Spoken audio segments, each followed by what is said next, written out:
Courtyard of Calloway Naval Medical Center fell completely silent when nurse Lena Vasquez slapped a three-star admiral across the face.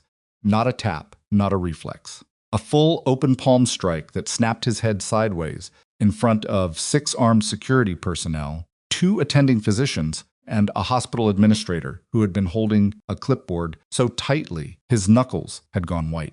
Nobody moved. Nobody breathed. The admiral's hand had been reaching into his own coat, and Lena Vasquez had just stopped him from touching something that would have killed him before anyone in that courtyard understood what was happening. Before we go any further, if you're new here, subscribe to this channel right now. Hit that notification bell so you never miss a story like this one. And when you finish watching, drop a comment telling me what city and country you're watching from. I want to see exactly how far this story travels.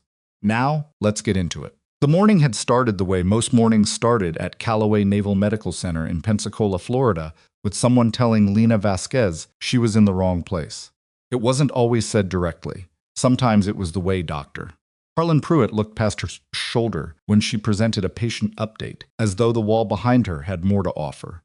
Sometimes it was the way the senior nursing staff assigned her to intake processing and linen audits, while the interesting cases went to nurses with fewer qualifications and better social positioning. Sometimes it was just the silence that followed her into a room, that specific, loaded silence that said, "You're tolerated here, not valued."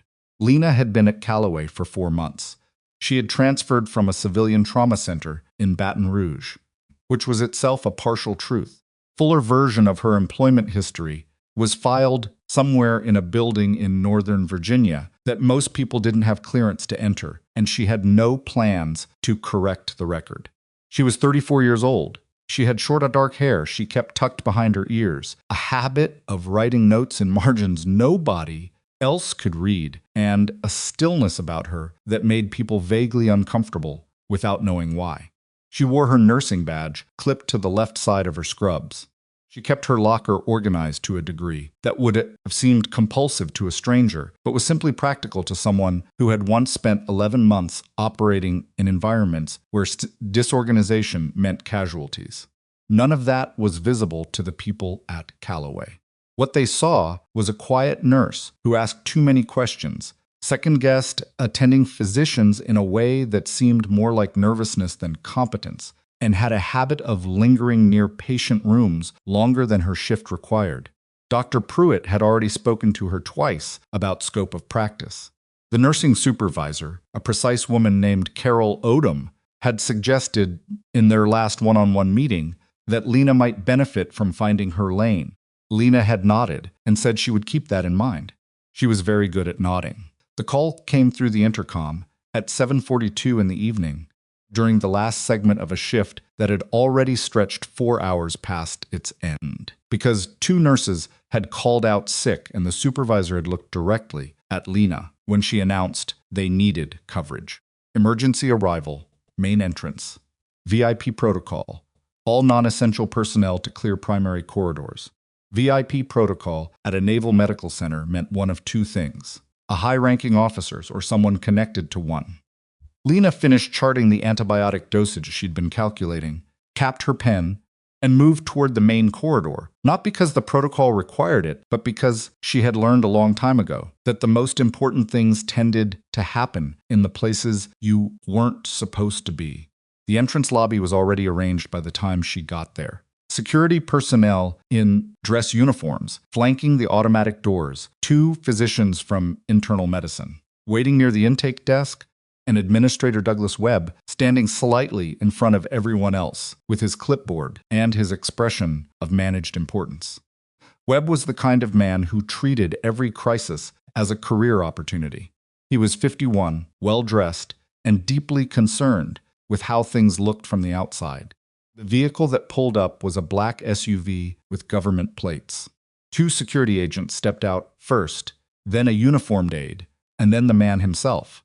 Admiral Terrence Gould, 3 stars, Naval Logistics Command.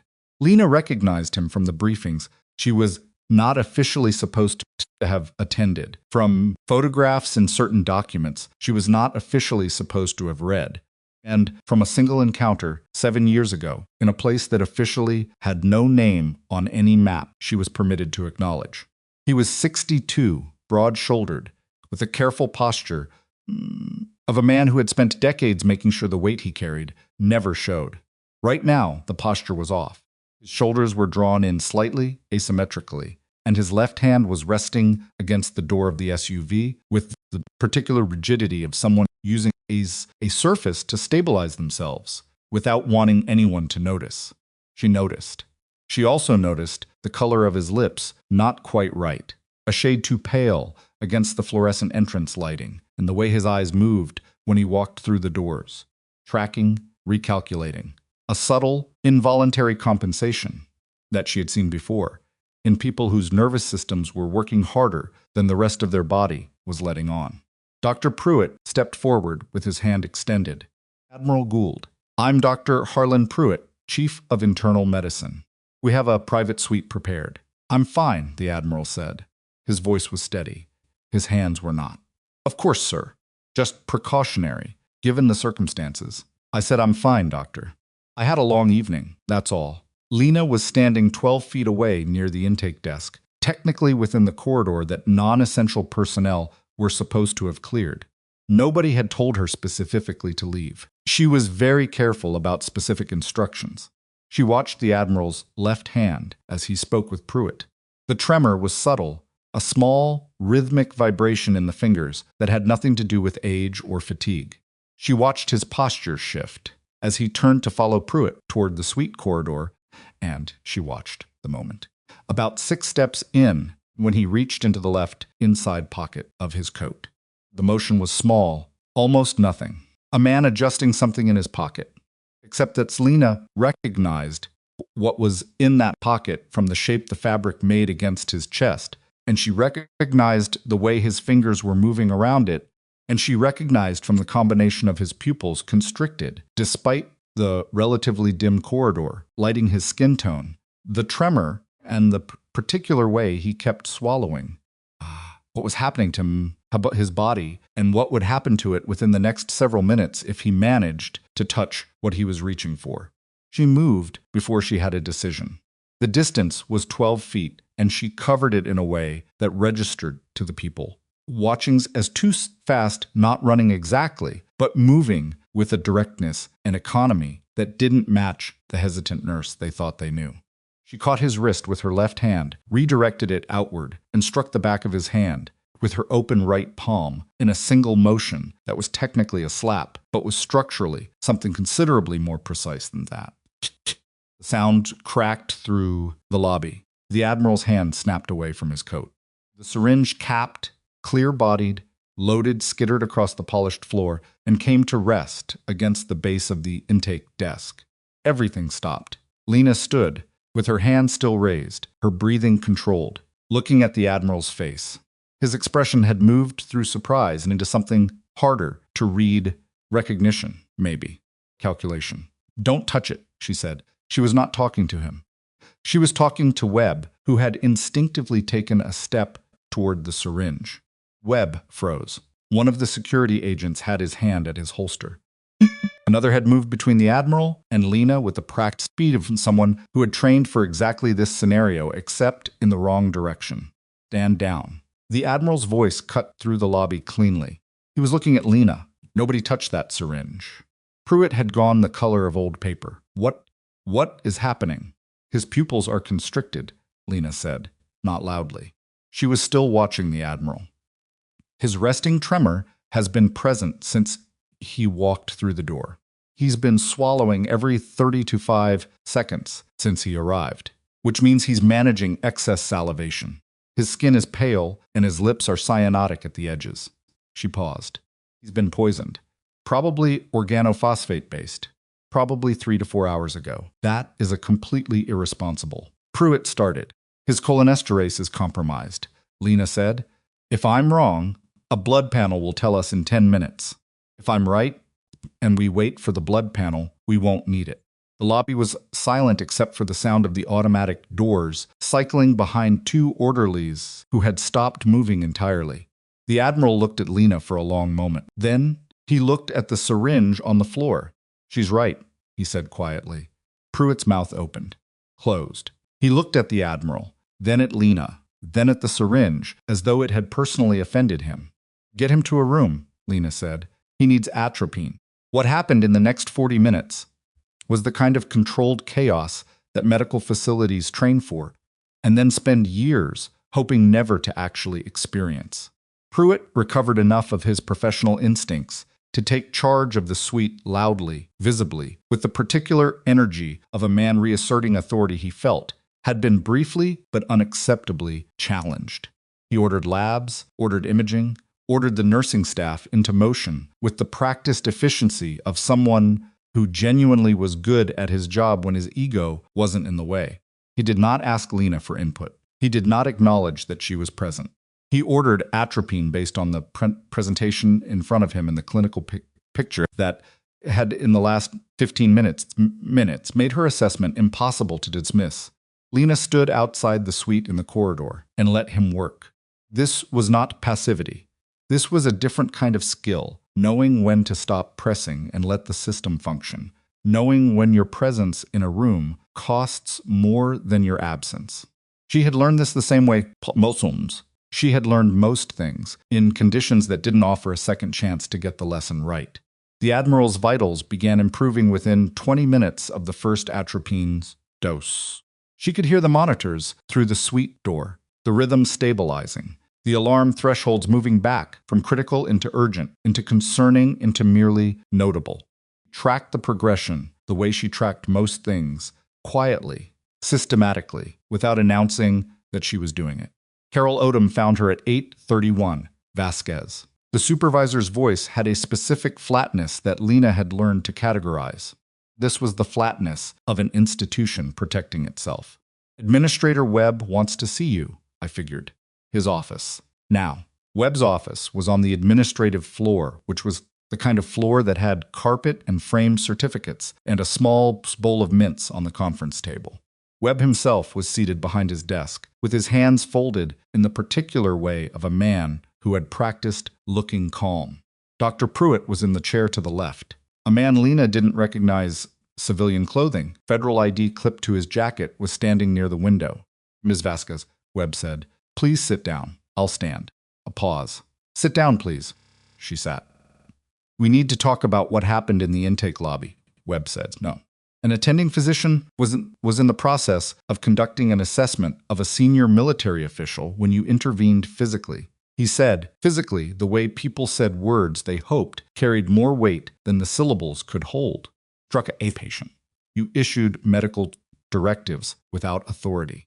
You created a scene in our primary intake corridor during a VIP arrival. I identified a cholinergic poisoning presentation and initiated appropriate response, Lena said.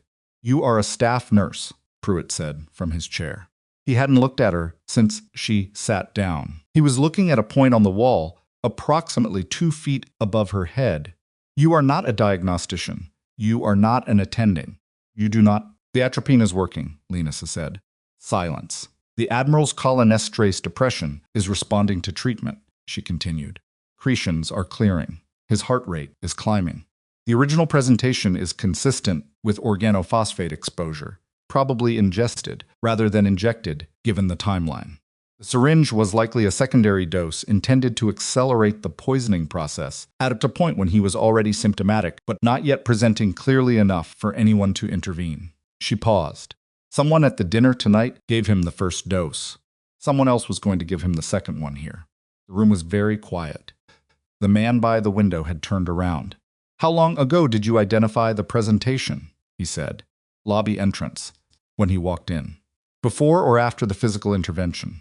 The man looked at Webb and then at Pruitt and then back at Lena with an expression she had seen before, the expression of someone rapidly revising a prior assumption. I'm Special Agent Colton Marsh, Naval Criminal Investigative Service, he said. Ms. Vasquez. We're going to need you to walk us through everything you observed. Pruitt made a sound that wasn't quite a word. Webb looked at the mints. The debrief lasted 90 minutes in a side conference room that NCIS had apparently decided to appropriate for the evening, and Lena walked through it with the particular patience of someone someone who had been debriefed before, who knew how to answer the question that was asked without expanding unnecessarily, who knew the difference between what was relevant and what was personal, and who had spent enough years in rooms like this one to understand that the questioner's discomfort was not her problem. Marsh asked good questions. He had a partner named Delaney who asked fewer but better ones, and a third agent who didn't introduce himself and sat in the corner, taking notes by hand. Lena answered what she was asked. She described the lobby presentation systematically. She explained the clinical indicators in sequence. She stated, when directly asked, that she had worked in trauma care before Calloway, but declined to elaborate in a way that was technically accurate and strategically incomplete. They let it go. For now. At 11:15, Carol Odom met her in the corridor outside the conference room. "You're suspended pending review," Odom said. She had the expression of a person delivering a verdict they didn't write. "Administrator's decision. Effective immediately. You're to surrender your badge to security and not return to the patient floor." Lena looked at her for a moment. "The Admiral's condition is being managed by the attending team," Odom said. Lena unclipped her badge from her scrub top, placed it in Odom's palm with the same deliberateness she used for everything. No drama, no hesitation, no performance. "Tell me something," she said. "What?" When Pruitt ordered the atropine, she paused. Was it his idea? Odom's expression shifted in a small, involuntary way that answered the question. "Good night, Miss Odom," Lena said. "Go home." She sat in her car in the hospital parking structure on the 3rd level and worked through the same way she had worked, through situations with considerably higher stakes in considerably less comfortable locations. Methodically, without panic, building from observation toward inference, toward conclusion. The Admiral had been at a private dinner. The hospital admission had come less than 4 hours after the dinner's end, which meant the exposure had occurred during or immediately after the meal. The syringe in his coat was not something the Admiral had put there himself. A man who knew he'd been poisoned would not have been reaching for an additional dose, which meant the syringe had been placed on his person by someone with close access, possibly during the departure from the dinner or during transport. The syringe was capped. It had not been used. Whoever placed it there had intended the Admiral to administer it himself, either in a moment of panic or confusion, or had intended to have it administered by someone else at the hospital, which meant whoever planned this had someone at the hospital, or expected to. She sat with that thought for a moment and let it develop. The Admiral had attended a dinner connected to a defense contracting review. She knew this from a source she couldn't document, but trusted absolutely.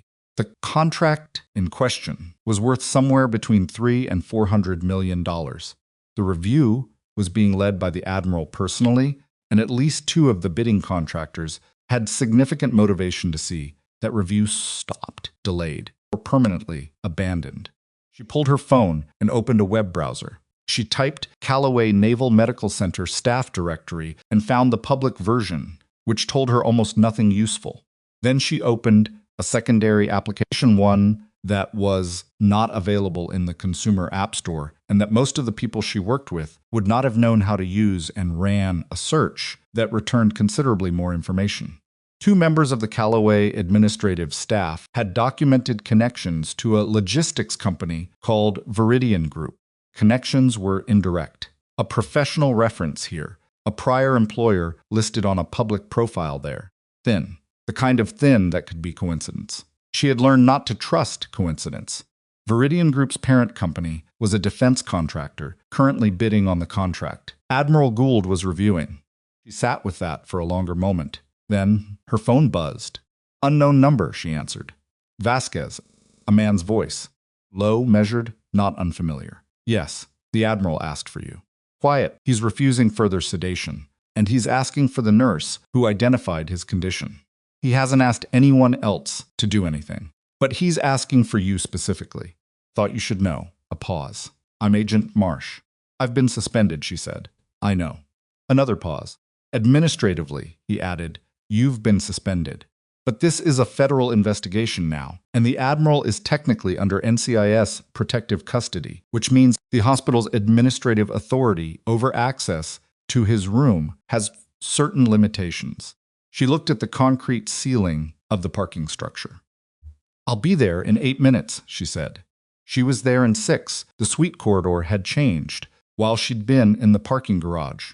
There were 2 NCIS agents at the entrance, a third inside the anteroom, and the particular silence that settled over a space when people with authority had arrived, and everyone else was trying to figure out exactly how much to defer. Pruitt was in the corridor outside the suite door with his arms crossed and an expression that suggested he had recently lost an argument he hadn't expected to lose. He saw Lena and his jaw tightened. "She has no business." "She's cleared," Marsh said, appearing from the anteroom doorway. He held the door open. Dr. Pruitt looked at the door, at Marsh, at Lena. He looked like a man searching for a procedural objection and finding the mechanism jammed. Lena walked past him. The suite was dimly lit. Admiral Gould was lying at a 45-degree incline, the monitors arrayed behind him, showing numbers that were still concerning but no longer critical. He was pale and his breathing was slightly labored, but his eyes were clear. He tracked her when she entered. "You're the one who hit me," he said. "I stopped your hand," she said. "There's a distinction." Something in his expression shifted. It might have been the beginning of a smile. She sat in the chair beside the bed. She checked his pulse manually, reflex, habit, and noted the rhythm, the strength, the subtle variations that machines captured statistically, but hands still caught better. "You knew what it was," he said. It wasn't a question. "Yes." "How long have you been here?" 4 months. He was quiet for a moment. The monitor registered a minor arrhythmia. She noted it, watched it solve, filed it. "Before here," he said. She met his eyes. "I don't discuss before here." "I know." He said it in a way that meant something. "Not I understand, but I know present tense, specific, the statement of a man who had already done some research." "Who sent you?" "Nobody sent me." He looked at her for a long time. "The syringe," he said finally. "Do you know what was in it?" "Something to finish what the dinner started. I'd guess a concentrated organophosphate compound, possibly combined with a cardiac glycoside, designed to look like an acute cardiac event in a man already presenting with cardiovascular stress." She paused. "Clean, plausible, very difficult to distinguish from natural causes unless someone was looking for the right markers. And you were looking." "I'm always looking." He closed his eyes briefly. When he opened them, they were slightly less focused fatigue. Medication, the body negotiating with itself after surviving something it almost didn't. "Someone at that dinner," he said. "Yes. And someone here." She waited. "The contract review I'm leading," he said. "If I stop, or if I'm stopped, the review pauses. The review pauses long enough, the bid window reopens. One company loses its disqualification." He looked at the ceiling. "A lot of money moves if I'm not alive to sign the final recommendation." "I know," she said. He looked at her sharply. "I've been at this hospital 4 months," she said carefully. "In that time, I've reviewed the last 18 months of medical incident reports, staff complaint logs, purchasing irregularities flagged by the pharmacy audit, and 3 personnel files that were left unsecured in the records room during the first week of my employment." She paused. "I haven't been here 4 months by accident." The silence stretched. Then the monitor alarm fired, not loud, not critical, but sharp and sudden, and Lena was already on her feet and leaning over the Admiral with 2 fingers at his neck before the sound finished, echoing. His pulse was wrong, not absent, not failing, but wrong as stuttering, irregular pattern that hadn't been there 60 seconds earlier, and she recognized it immediately, because she had seen it before, under different circumstances, in a different country, in a man who had also been poisoned and also been treated, and also seemed to be stabilizing before the second compound hit his system. Secondary agent, delayed release. Something the atropine hadn't touched, because it wasn't targeting the same receptor pathway. Turned and looked at Marsh in the doorway. "Get Pruitt," she said. Her voice was flat and completely controlled. "Tell him we have a secondary compound presentation. Tell him we need a cardiology consult in this room in the next 4 minutes." She turned back to the Admiral. "And nobody opens that suite door for anyone who arrived at this hospital after 7 o'clock tonight." Marsh was already moving. Lena kept her fingers at the Admiral's neck, counting. The pattern was deteriorating, slowly, but without question, a rhythm that had no intention of stabilizing on its own. She recognized the particular way it felt under her fingertips, the specific character of a heart that was losing the argument it was having with itself. She had been in rooms like this before. She had never lost one she'd decided to win. "Admiral," she said quietly. His eyes were half open, unfocused. "Stay with me," she said. The monitor registered another alarm. And down the corridor, somewhere past the NCIS agents and the closed suite doors and the fluorescent-lit hallway that smelled like disinfectant and institutional tension, a door opened that should not have opened, and the sound of footsteps moving toward them was not the sound of a cardiology consult arriving in time. Footsteps were wrong in 3 ways. Too deliberate, too evenly spaced, and coming from the direction of the service corridor that connected the suite wing to the hospital's central utility access, a route that did not appear on the standard staff map, but that Lena had walked twice in her first week at Calloway because she walked every route once, and the ones that mattered twice. She did not move away from the Admiral, kept 2 fingers at his neck, and counted the irregular rhythm while she tracked the sound with the other half of her attention, the part that had learned long before nursing school to process threat and tasks simultaneously. Footsteps slowed near the service door at the far end of the corridor. She heard the handle engage. Marsh. She didn't raise her voice. He was already turning. The door opened, and a man in hospital maintenance coveralls stepped through, carrying a toolbox that he held incorrectly by the handle. Yes, but with the specific rigidity of someone not accustomed to the weight distribution of actual tools. He was mid-40s, unremarkable face, the practiced ordinariness of someone who had put thought into being forgettable. Lena saw all of this in the 2 seconds before Marsh and his partner Delaney moved to intercept him, and in those 2 seconds, she also noted that the man's eyes had gone directly to the suite door, not to the agents, not to the corridor, not to the equipment cart parked against the wall, to the suite door, with the focused, pre-programmed certainty of someone who had been told exactly which room to find. He got 4 steps into the corridor before Marsh had him against the wall. Hands. Now. The toolbox hit the floor. The man said something that started as a protest and ended in silence when Delaney opened the toolbox and held up a sealed medical vial in a gloved hand, the kind of vial that did not belong in a maintenance kit. Lena turned back to the Admiral. His pulse had dropped another register. The arrhythmia was worsening in a pattern. She recognized not a deterioration toward arrest. Not yet, but the particular signature of a cardiac system being chemically leveraged, forced toward a rhythm it couldn't sustain on its own. The atropine had addressed the cholinergic crisis competently. What was happening now was something else, something that sat underneath the first poisoning like a foundation, designed to activate once treatment for the surface problem had already been administered. Whoever built this had known exactly how it would be treated. She found that specific and deeply unpleasant. Pruitt arrived at 11:47 with a cardiologist named Dr. Sonchia Adwar, who moved like someone who had been pulled from sleep and was managing the annoyance with professional efficiency. She was 50, compact, with reading glasses pushed up onto her forehead, and an expression that said she would assess the situation herself before accepting anyone's framing of it.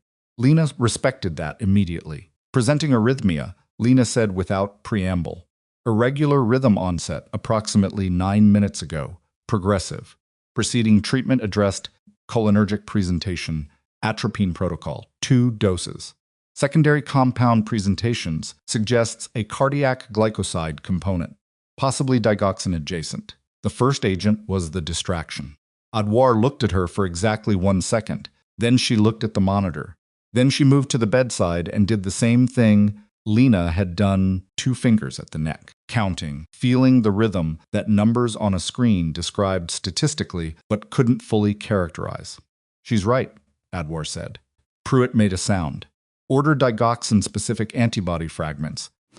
Adwar said, not to Pruitt, not exactly to anyone, in the clipped automatic shorthand of a physician, whose mind had already moved past the diagnosis into management. and I want a 12 lead right now. The room reconfigured around this instruction. Lena stepped back and let it, because there were now enough people with the right authority doing the right things, and her presence at the bedside was no longer the most important variable. She walked to the anteroom, found a chair, and sat down. Her hands were steady. They were always steady. That was one of the things about her that people sometimes found unsettling.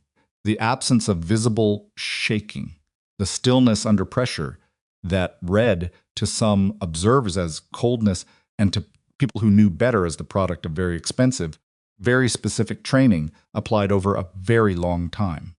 She was not cold. She was managing a great deal and had gotten proficient at not showing it. Marsh came in 7 minutes later. He sat across from her without asking if she minded, which she didn't. "The man in the corridor is not talking," he said. "He will. Eventually, sure. Tonight." He exhaled. "Who are you?" "A nurse." "That's the second time you've said that." "Still true." He looked at her with the evaluative patience of someone trained to silence work for him. She let it work. She was better at silence than most people she'd met. "The vial Delaney pulled from the toolbox," Marsh said. "Preliminary field analysis says it's a concentrated cardiac glycoside compound, specifically formulated." He paused. "That's not something you buy. That's something you have made. Custom synthesis," she said, "which means a laboratory, which means resources, which means this isn't someone who got angry and decided to act. This is an operation, planned, funded, and supported." She paused. "The question is whether the man in the corridor is the end of it or the middle." Marsh was quiet for a moment. "What do you know about Viridian Group?" she said. He went still in a way that told her everything. "Where did you hear that name?" he said. "I do research," she said. "It's a habit. Viridian Group is a subsidiary of a defense contracting entity currently under contract review led by Admiral Gould. 2 members of this hospital's administrative staff have documented professional connections to Viridian. Indirect, but present." She met his eyes. "I don't think this was specifically about the Admiral's health. I think this was about stopping a contract review before it concludes, and the Admiral is the instrument of that review. Remove him quietly, medically, plausibly, and the review process resets. The bid window reopens. Someone recovers a contract they were about to lose permanently." Marsh looked at the wall. "We've been looking at Viridian for 11 months, he said. She waited. Not for this. For procurement irregularities. Falsified performance testing on components. The kind of thing that's complicated and expensive to prosecute and that the companies in question typically resolve with settlements before it gets to a courtroom." He stopped. "They've moved to this. They have more to lose than the components contract," Lena said. "The Admiral's review found something else." Marsh looked at her sharply. "I'm guessing," she said, "based on the proportion of the response. Anything." He stood up. "Don't go anywhere. I've been suspended," she said. "I don't have anywhere official to be." Adwar stabilized the Admiral at 12:33 in the morning, using a treatment protocol that took 40 minutes and required 2 course corrections, and 1 moment when the monitor alarmed in register that brought 3 additional people through the door, at a speed that said they had been standing close enough to hear it. The antibody fragment therapy worked the way it was supposed to, which was not guaranteed, but was statistically favorable when caught early enough. And Lena had caught it early enough. She knew this. She did not announce it. She remained in the anteroom and listened to the sounds from the suite, the monitor, rhythms, the short clipped exchanges between Adwar and the nursing staff. The particular cadence of a team working well under pressure was recognizable, and distinct from a team working poorly under the same conditions.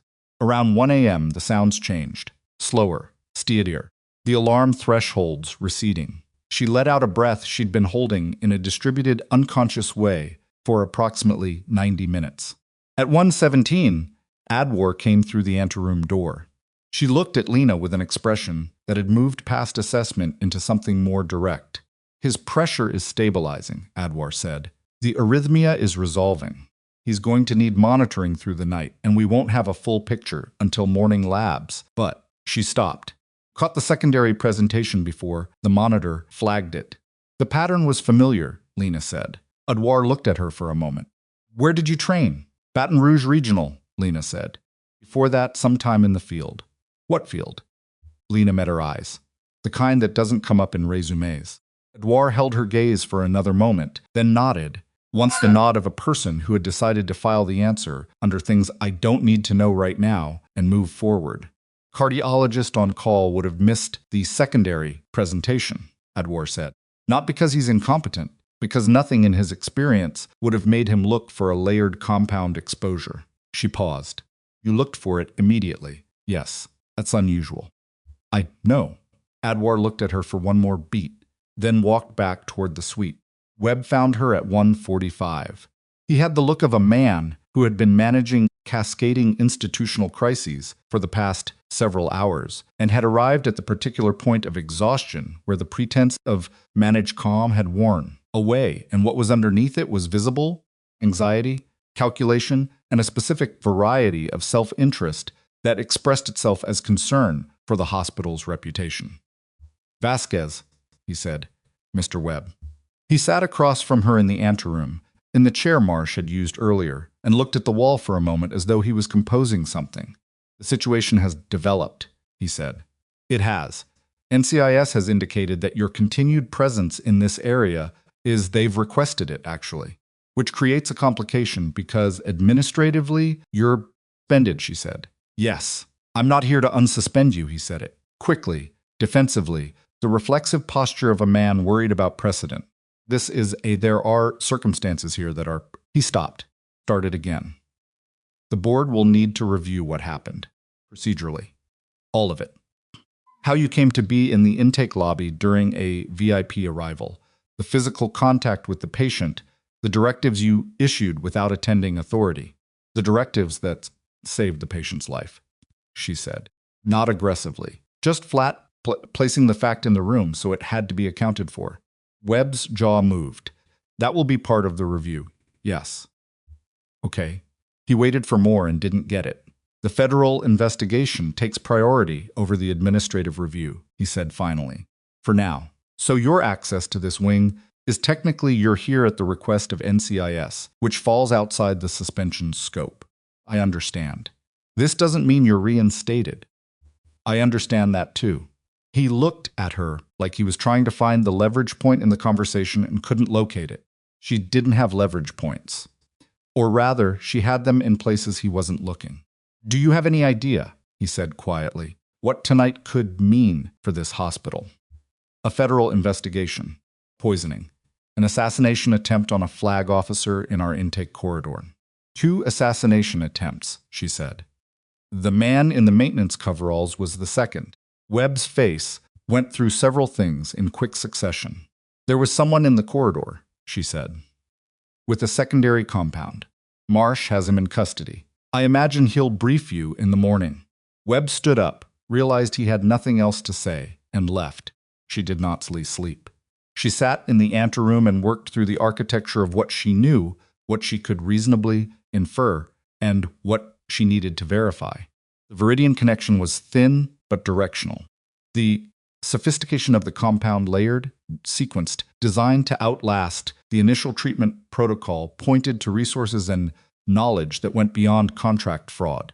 The man in the corridor had been sent there by someone who knew the hospital's service access routes, which meant either prolonged surveillance or inside information, and the distinction mattered. 3:20 in the morning, Agent Delaney knocked on the anteroom doorframe. The man from the corridor, she said. He's talking. Lena looked up. Not to us, Delaney said. He asked for a lawyer, and then he asked for someone specific. A name we're running now. She paused. He also said one thing before the lawyer arrived. What? He said the nurse should stop looking into Viridian. Delaney's expression was carefully neutral. He said it by name. Your name. The anteroom was very quiet. He knew my name, Lena said. Yes. He came here tonight with a secondary compound, knowing my name. Yes, Lena processed this for a moment with the specific unglamorous effort of someone integrating a new variable into a structure they'd been building carefully for hours. If the man in the corridor knew her name, the people who sent him knew her name. If they knew her name, they had looked at the hospital staff in a way that was more than routine reconnaissance. And if they had looked at the staff carefully enough to know who to warn away from Viridian, they had found something about her that explained why she was the person worth warning. Which meant the question of who she was had just become someone else's question, not just NCIS's. "Tell Marsh I need to speak with him," she said. The Admiral was awake at 4 a.m. Not fully, not the alertness of a healthy man, but the particular half-consciousness of someone whose body had survived something significant and was negotiating the aftermath. His eyes tracked when she came in. His pulse was better. The monitor showed a rhythm that was cautious, but not critical. "You're still here," he said. "Yes. They should have sent you home." "They tried." He almost smiled. "What time is it?" 4. He was quiet for a moment. The IV line ran fluid steadily. Outside the suite, the corridor, was the specific quiet of a hospital in the deepest part of the night, not silence, but the reduced register of a system running on minimum essential personnel. "The man they caught," he said, talking to a lawyer. "He'll give them something eventually. They always do." His voice was slower than it had been, fatigue pulling at the edges of each word. "Vasquez." She looked at him. "What are you actually doing here?" She considered the question carefully. Not the words she had answered the words before, but the shape of what he was asking, which was something more specific. "I was asked to be here," she said. "Not by this hospital." His eyes focused slightly. "By who?" She paused long enough that the pause was its own answer. "Months ago," he said. "Not a question. 4 months ago, before I announced the review." "Before you announced it publicly," she said. "There were people who knew about it earlier." He stared at the ceiling. Outside, somewhere down the corridor, a door opened and closed. Normal sounds. She tracked them anyway. "You were positioned here," he said. "I was recommended for a transfer," she said carefully. "Took the recommendation. And tonight I reacted to what was in front of me," she said. Part wasn't planned. The slap was faster than the alternative. He was quiet for a moment. Then, and it cost him something. She could see it. He said, "Who knows you're here? In the capacity you're actually here." "Very few people," she said. "And as of tonight, whoever sent that man into the corridor." His expression tightened. "You need to be careful." "I know, not because of the investigation. Because if Viridian is doing this..." He stopped. "What I found in the review goes beyond procurement fraud. Components testing was a cover. The contract structure was hiding something else, something older. They know you're connected to the review in any functional way. They will not stop with it. They won't." She looked at him steadily. "Admiral." "What?" "I'm aware of what they'll do," she said. "I've been aware of what people like this do since before I was a nurse." He looked at her for a long time. Then he said, "What's your actual clearance level?" She said, "I think you should get some sleep." Marsh pulled her into the corridor at Fat 5:15 with the expression of a man carrying news that had arrived faster than he'd expected. "The vial from the corridor," he said. "Our preliminary analysis was right, cardiac glycoside compound, custom formulation. The lab found something else, a secondary marker in the base compound that matches a synthesis signature we've seen before." "Where?" 2 prior cases, both ruled natural causes. Both flag-rank naval officers. He held her gaze. Both had been involved in contract reviews in the 18 months before their deaths. Corridor was empty, except for them and the low hum of the ventilation system. "When were the deaths?" she said. 14 months ago, and 7 months ago. Before this review was announced. Before this review was announced, he confirmed, which means either Viridian was anticipating the review and eliminating people who might have been positioned to lead it, or the review didn't start with this admiral, she said. Someone started it before him, and that someone is dead. Marsh looked at her. "Do you have the names of the prior officers?" she said. He told her. She knew one of them. She had known him for 11 years, since a situation in a place with no official name, and she had last spoken to him 8 months ago, in a parking structure in Alexandria, Virginia, where he had told her that he was looking at something that worried him and that he wanted her somewhere safe and specifically positioned in case it went wrong. She had asked him what safe meant in this context. He had said, "Calloway, Pensacola. There's a transfer available." She looked at the corridor wall and processed this for a moment. with everything she had. Vasquez. Marsh's voice was careful. Do you know something about the prior cases? She looked at him. I need to make a call, she said. Give me 10 minutes. Who are you calling? She was already walking. The call lasted 4 minutes and contained very little that was said aloud.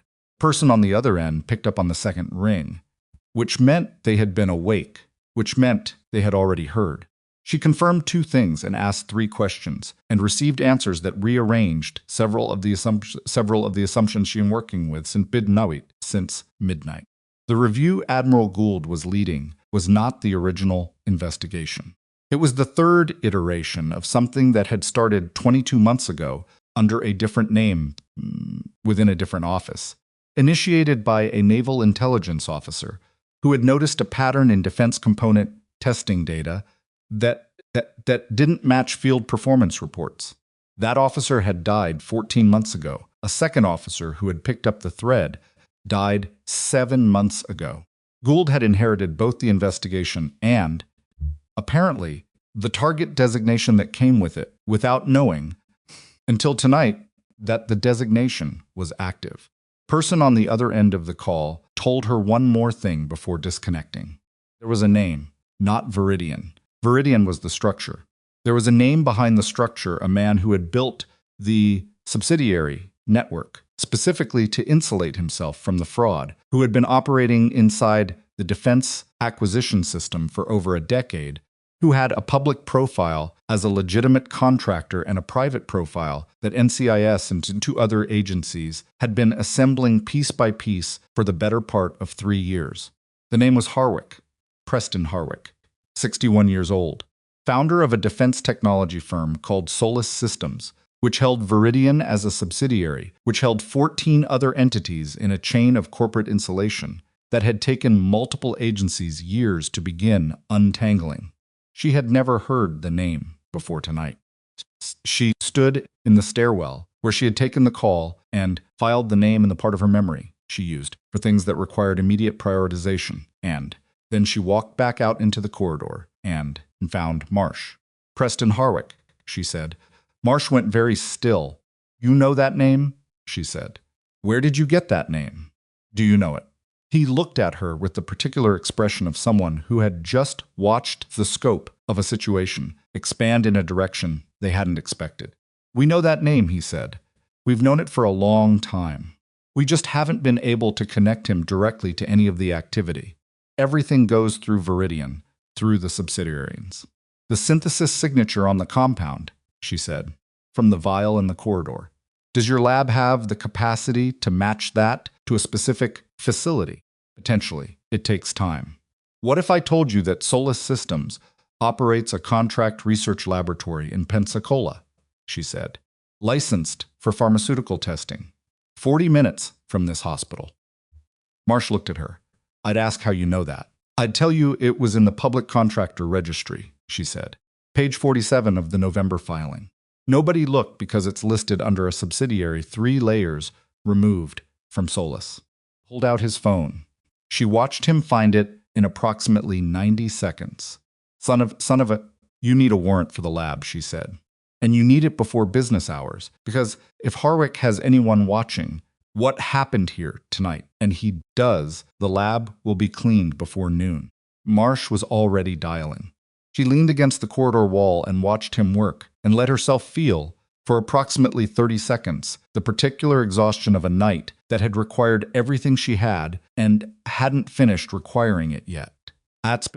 Then she straightened up, because down the corridor, at the entrance to the suite wing, a man in a white coat had just badged through the security door, with credentials that Lena recognized not the man, but the badge color, specific shade of blue that indicated administrative medicine access, the tier of clearance that allowed entry to the suite wing during off hours. She had seen that badge color before, on Douglas Webb's desk, framed in a staff photo. Third from the left, the man wearing it was not on the medical staff. She had never seen him before in 4 months at this hospital. He was walking toward the Admiral's suite with the unhurried, purposeful stride of someone who had been here before and knew exactly where he was going. And his right hand? was in the pocket of his white coat, and the angle of his arm was wrong for someone who was simply walking. She moved. The distance between Lena and the man in the white coat was 40 feet in closing. Calculated it without thinking about calculating it distance, pace, the angle of his trajectory toward the suite door, the position of the two NCIS agents at the corridor entrance, who were both looking at Marsh and his phone and not at the man who had just walked past them with a borrowed badge and a practiced expression of institutional belonging. Pocket, the arm angle, the way his right shoulder sat slightly higher than his left, the specific asymmetry of someone whose hand was gripping something inside that pocket with sustained, deliberate pressure. She moved in a way that looked, to anyone watching, like a nurse walking quickly down a hospital corridor at 5 a.m. Purposeful, not alarming. The specific briskness of someone with somewhere to be. He was 15 feet from the suite door when she reached him. She came in from his left side and slightly behind, the angle that put her outside his peripheral vision for the longest possible approach. And she spoke before she touched him. Kellerman. It wasn't his name. She had no idea what his name was, but the word doctor preceded by a specific surname, delivered with the casual certainty of a colleague flagging someone in a hallway, produced a response that was almost universal, a half second of reflexive social orientation, a turn toward the sound, the brief loosening of focus that came from hearing your professional title in a familiar register. He turned. She caught his right wrist at the apex of the turn, before his hand cleared his pocket, and she applied pressure to the radial nerve with her thumb in a way that was efficient and painful and produced immediate involuntary compliance without visible drama. His hand opened. She used her free hand to guide his arm upward, and behind him, in a controlled lock, stepping into his space so the motion looked, from the far end of the corridor, like two people having a close conversation. "Don't," she said quietly. "Whatever's in your pocket, let it be." He made a sound that started as protest and compressed into something tighter when she increased the pressure by a fraction. "Walk with me," she said. He walked. Marsh had looked up from his phone by the time she reached him, and his expression moved through several stages, in rapid succession: surprise, assessment, and then the practiced recalibration of someone who had watched Lena Vasquez do something unexpected for the third time in 8 hours and was learning to update his assumptions faster. "Right coat pocket," she said, releasing the man's arm as Delaney stepped forward to take control of him. He came through the security door on an admin badge that doesn't belong to him. Delaney already had gloves on. She reached into the pocket and withdrew a capped syringe, different from the first, smaller, the kind used for subcutaneous injection, kind that could be administered to a sleeping patient in approximately 4 seconds without leaving a visible mark. The man said nothing. He had the expression of someone running calculations. Marsh looked at the syringe, then at Lena. "That's 3, he said. "That's 3 separate delivery attempts," she said. "Oral compound at the dinner. Syringe in the coat for a second dose when he was already symptomatic. Man in the corridor with the vial. And now this." She paused. They expected to fail at least once, possibly twice. This was designed with redundancy. "An operation built to survive its own interdiction," Marsh said, "which means there's a coordinator who anticipated interdiction, and that coordinator knows by now that 3 attempts have failed." She looked at the suite door. "The Admiral is not safe in this building." The argument that followed lasted 11 minutes and took place in the corridor, outside the suite, in a compressed, low-voiced exchange between Marsh, a supervising NCIS agent who had arrived at 5:30 and introduced himself as Garrett Finch, Administrator Webb, who had been called back in and looked like a man having the worst week of his professional life, and Dr. Adwar, who had not left the hospital and who had opinions about patient transport that she expressed with the precise, inflexible certainty of a cardiologist who understood exactly what moving an unstable patient at 5 a.m. meant. Lena stood at the edge of the conversation and did not contribute until Marsh looked at her directly. "Medical transport risk," she said. He's not stable enough for a standard move. His cardiac rhythm is still resolving. Aggressive transport road, air increases arrhythmia risk. You move him wrong, you do their job for them. She paused. But this building has a security failure that you haven't found yet. The first man used the service corridor. The second man used a cloned admin badge. That's not improvisation. That's infrastructure. Meaning someone with facility access helped build the access, Finch said. Meaning someone inside this hospital gave them the blueprint, she said. And that person is still here. The corridor went very quiet. Webb looked like he wanted to say something and couldn't find words adequate to the shape of what he was feeling. We need a controlled lockdown of the suite wing, Marsh said. No badge access, except agents I've personally cleared. Nobody in or out without visual confirmation. And the Admiral's transport? Finch said. We stabilize him here, Adwar said flatly. 4 hours minimum. His troponin is still elevated, and his rhythm needs another full monitoring cycle before I'll clear him for any kind of move. She looked at Finch with the expression of someone who had made their position clear and did not intend to make it again. You want to argue that with me, you're welcome to get a second cardiologist in here. But my answer won't change. Finch looked at her, decided not to argue. 4 hours, he said. Then we move him to a federal facility. Lena used the 4 hours. She had been suspended, which meant she had no official access to hospital record systems. She had her phone, her memory, the information from the call she'd made at 5 in the morning, and the name Preston Harwick, which she held in her mind the way. She held everything she wasn't ready to use yet present, accessible, waiting. She found an empty consultation room on the administrative floor and sat down with a legal pad she'd taken from a supply closet and spent 40 minutes writing in the compressed, systematic shorthand she'd developed over years of working in environments where notation needed to be fast, complete, and incomprehensible to anyone who found it without context. What she built was a timeline.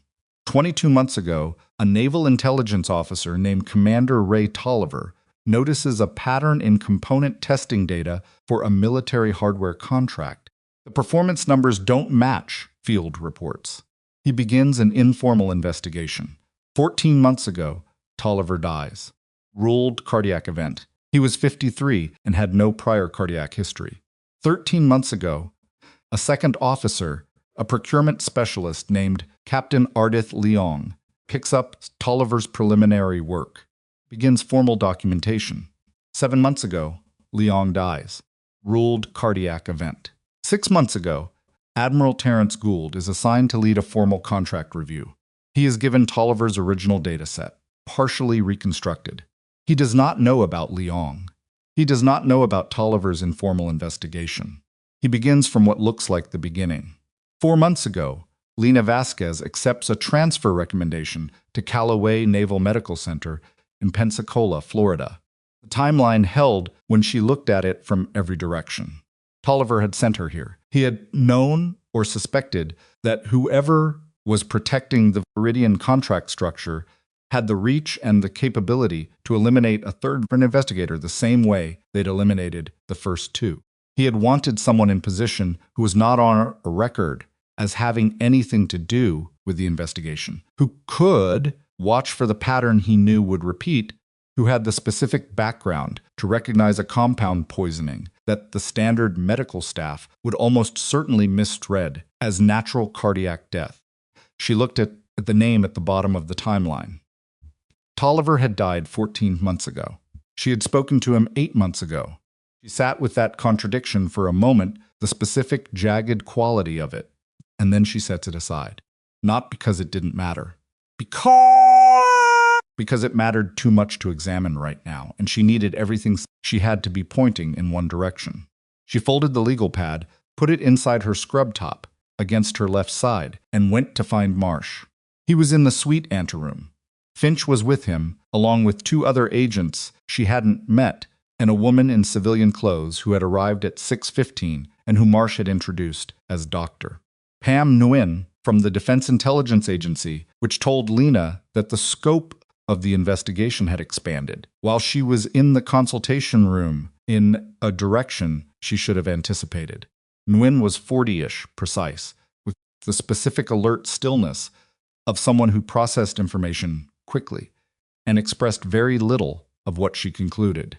She looked at Lena the way Lena had learned to recognize not the dismissive look, not the evaluative look, but the look someone who already knew more than they were going to say and was taking the measure of how much the other person knew.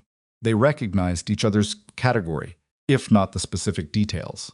"You sent a call at approximately 5 a.m., Nguyen said. Not accusatory, just establishing ground. "Yes," Lena said. "To a number associated with naval intelligence." "Yes. Can you tell me who you spoke to?" Lena looked at her. "Can you tell me your full clearance designation?" Nguyen told her. It was sufficient. "Tolliver sent me here," Lena said. "Not directly.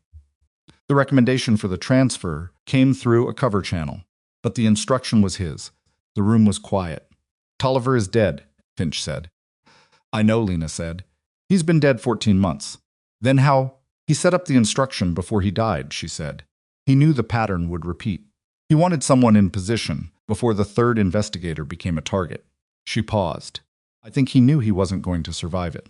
He took steps to make sure the investigation would." Nguyen and Marsh exchanged a look that contained a full conversation. "Call you made," Marsh said. "Who answered?" "Someone Tolliver trusted to hold the instruction and deliver it when the time came," she said. "I don't know who. That's not something he would have told me. The instruction came through the channel, not through a named source." "You trusted an anonymous instruction." "I trusted the channel," she said, "which had a verification structure I recognized. And I trusted the content of what I was asked to do position. Myself at a hospital connected to a naval flag officer currently leading a review. Watch for signs of a threat pattern. Intervene if the pattern materialized." She met Marsh's eyes. "Pattern materialized. That's a significant amount of trust in an anonymous chain," Finch said. "Tolliver built trustworthy chains," she said. "It was one of the things he was specifically good at." At 7:40, in the morning, Admiral Gould's monitor alarmed again. It was not the arrhythmia. It was blood pressure, a sudden, sustained drop that hit the threshold and kept going. The monitor's alarm climbing in pitch as the numbers fell. Adwar was in the room in 40 seconds, and Lena was behind her. Not because anyone had told her to be, but because she had been sitting outside the suite, and she knew what that alarm register meant. The pressure was dropping because of a vascular response to one of the antibody fragment therapy components, a rare but documented adverse reaction that presented differently in patients with the specific secondary compound exposure profile Gould carried. She knew this because she had read the adverse reaction literature on digoxin antibody therapy at 3A. M in the anteroom, while waiting and reading everything she could find on her phone about compound poisoning management, because that was what she did when she was frightened about an outcome and couldn't control it directly. "Volume resuscitation," she said from the doorway. Adwar looked up. "The antibody fragment therapy," Lena said. "The vascular response. It's in the adverse profile for patients with concurrent organophosphate exposure. He needs fluid resuscitation, and the antibody dose may need to be adjusted." Adwar looked at the monitor, looked at Gould, made two decisions in rapid sequence. "Normal, saline, wide open," she said to the nursing staff, "and get pharmacy on the line." The intervention took 22 minutes. Pressure stabilized at a number that was low but sustainable, and Adwar adjusted the therapy protocol in a way that traded some efficacy for tolerability, which was the right trade given the circumstances. When the room had settled into a watchful steadiness, Adwar looked at Lena. "How did you know about the adverse profile?" she said. "I read the literature. At 5 in the morning. I wasn't sleeping." Adwar looked at her for a moment with an expression that had moved past professional assessment into something more personal, the look of a physician who was recalibrating not just her evaluation of a colleague, but her understanding of what the last 10 hours had actually been. "You've been holding this together since he walked through the door," Adwar said quietly. "Not for anyone else. Just between them." Lena said nothing. "I mean that as a professional statement," Adwar said. "Not a compliment. An observation. Because I've been watching you work, and you're not doing what a nurse does. You're doing something else. I'm doing what the situation requires, Lena said. Yes, Edouard said. That's what I mean. She turned back to her patient. The warrant for the Solis Systems Research Laboratory came through at 8:22 a.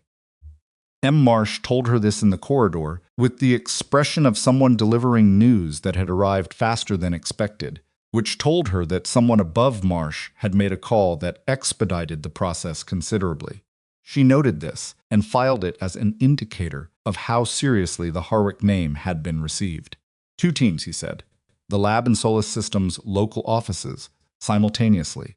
We don't want anything moved between locations before we've secured both. When? 20 minutes. The synthesis signature, she said. The lab matches the compound from the corridor. Then we have a direct evidentiary link from the compound to the facility to Harwick, he said. Doesn't give us him personally, but it gives us the chain. And the man in the corridor? Still not talking beyond what he said last night. But his lawyer arrived at 6 a.m., and they've been in a room for 2 hours, which usually means a conversation about cooperation terms is happening. She nodded. Vasquez. He paused. The DIA is going to want a full debrief. Not a conversation, a formal, documented debrief. Everything you know, everything Tolliver communicated to you, the channel, the instruction. I understand. That process will involve going on record about things you've been careful to keep off record. I know. He looked at her. Are you okay with that? She considered the question in the straightforward way it deserved. I've been careful to stay off record because the work required it. The work has changed. The record is less important than what it contains. She paused. Yes, I'm okay with it. The lab raid produced results that came back to Marsh in a series of updates over the next 2 hours, each one arriving as a text that he read and then looked up from with the expression of someone watching a structure they had been circling for months, finally come apart from the inside. The first update, synthesis equipment at the Solis lab, matched the production profile of the compound found in the corridor vial. Not a match that required interpretation, a direct chemical signature correspondence that the lab technician described in his preliminary report as unambiguous. The second state, a secondary compound consistent with the first poisoning dose, the organophosphate component, was found in sealed storage at the lab.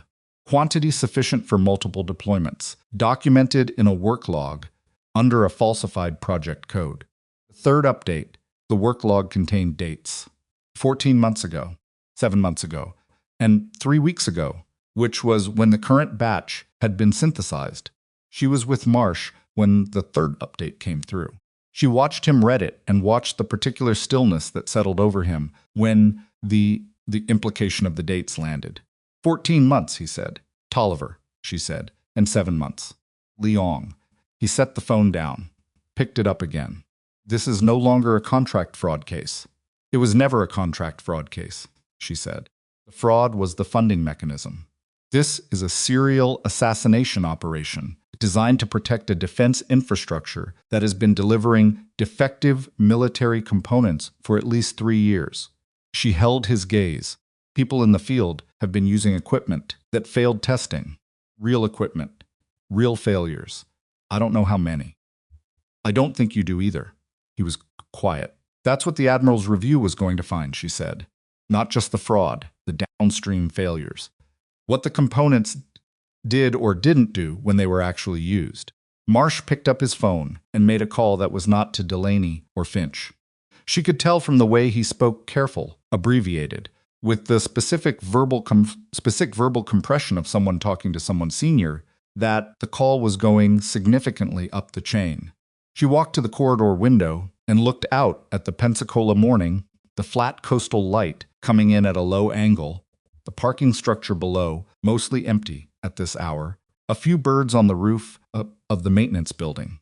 She was tired in a way that sat underneath thought rather than in it, the deep, structural fatigue of someone who had been running on emergency resources for 12 hours and had not allowed herself to register it until the current moment provided a pause. She registered it now, briefly. Then the Admiral's monitor alarmed for the third time in 10 hours, and she was already moving before the sound finished. It was not a crisis. It was a rhythm irregularity that resolved within 4 minutes under ADWAR's management. A reminder from the Admiral's cardiovascular system that it had been through something significant and was not going to pretend otherwise. But it was enough to delay the planned transport and reset ADWAR's stabilization timeline, and it put everyone in the Sweet Wing into a taut, suspended state of waiting that Lena recognized as one of the most difficult operational conditions, not active crisis, but prolonged near crisis, where the threat was real but not immediate, and the waiting corroded focus the way active emergency didn't. She sat with the Admiral after the room cleared. He was more alert than he'd been at 4A. The fatigue was still present, but the medicated heaviness had thinned, and his eyes tracked with the restored sharpness of a man whose mind had come back from somewhere. "Marsh briefed me," he said, "about the lab, about Tolliver." His voice was level, but something underneath it was not. "He was mine. He worked for me for 4 years before he moved to intelligence. I knew him. I know. Did you know him?" She considered. "I knew him through the channel. We had contact 3 times. The last time was 8 months ago." She paused. She stopped, edited. He was precise. He built things carefully. He thought about contingencies. He thought about you as a contingency. Yes. Gould was quiet. The monitor tracked steadily behind him. "Leong," he said. "I didn't know Leong personally, but she'd been in procurement for 12 years. She found the component data because she'd worked the original contract review in another contexts. She had comparison data. She knew what good performance numbers looked like because she'd seen actual good performance numbers. She knew what was missing," Lena said, "and someone decided that was too dangerous." He exhaled slowly. "What am I about to sign, Vasquez? When I finish this review, what am I putting my name on?" She looked at him. "An honest account," she said. "That's all. You write what the evidence shows. Everything else is other people's problem. Harwick will be arrested," she said. "Based on what the lab raid has already produced, he will be arrested.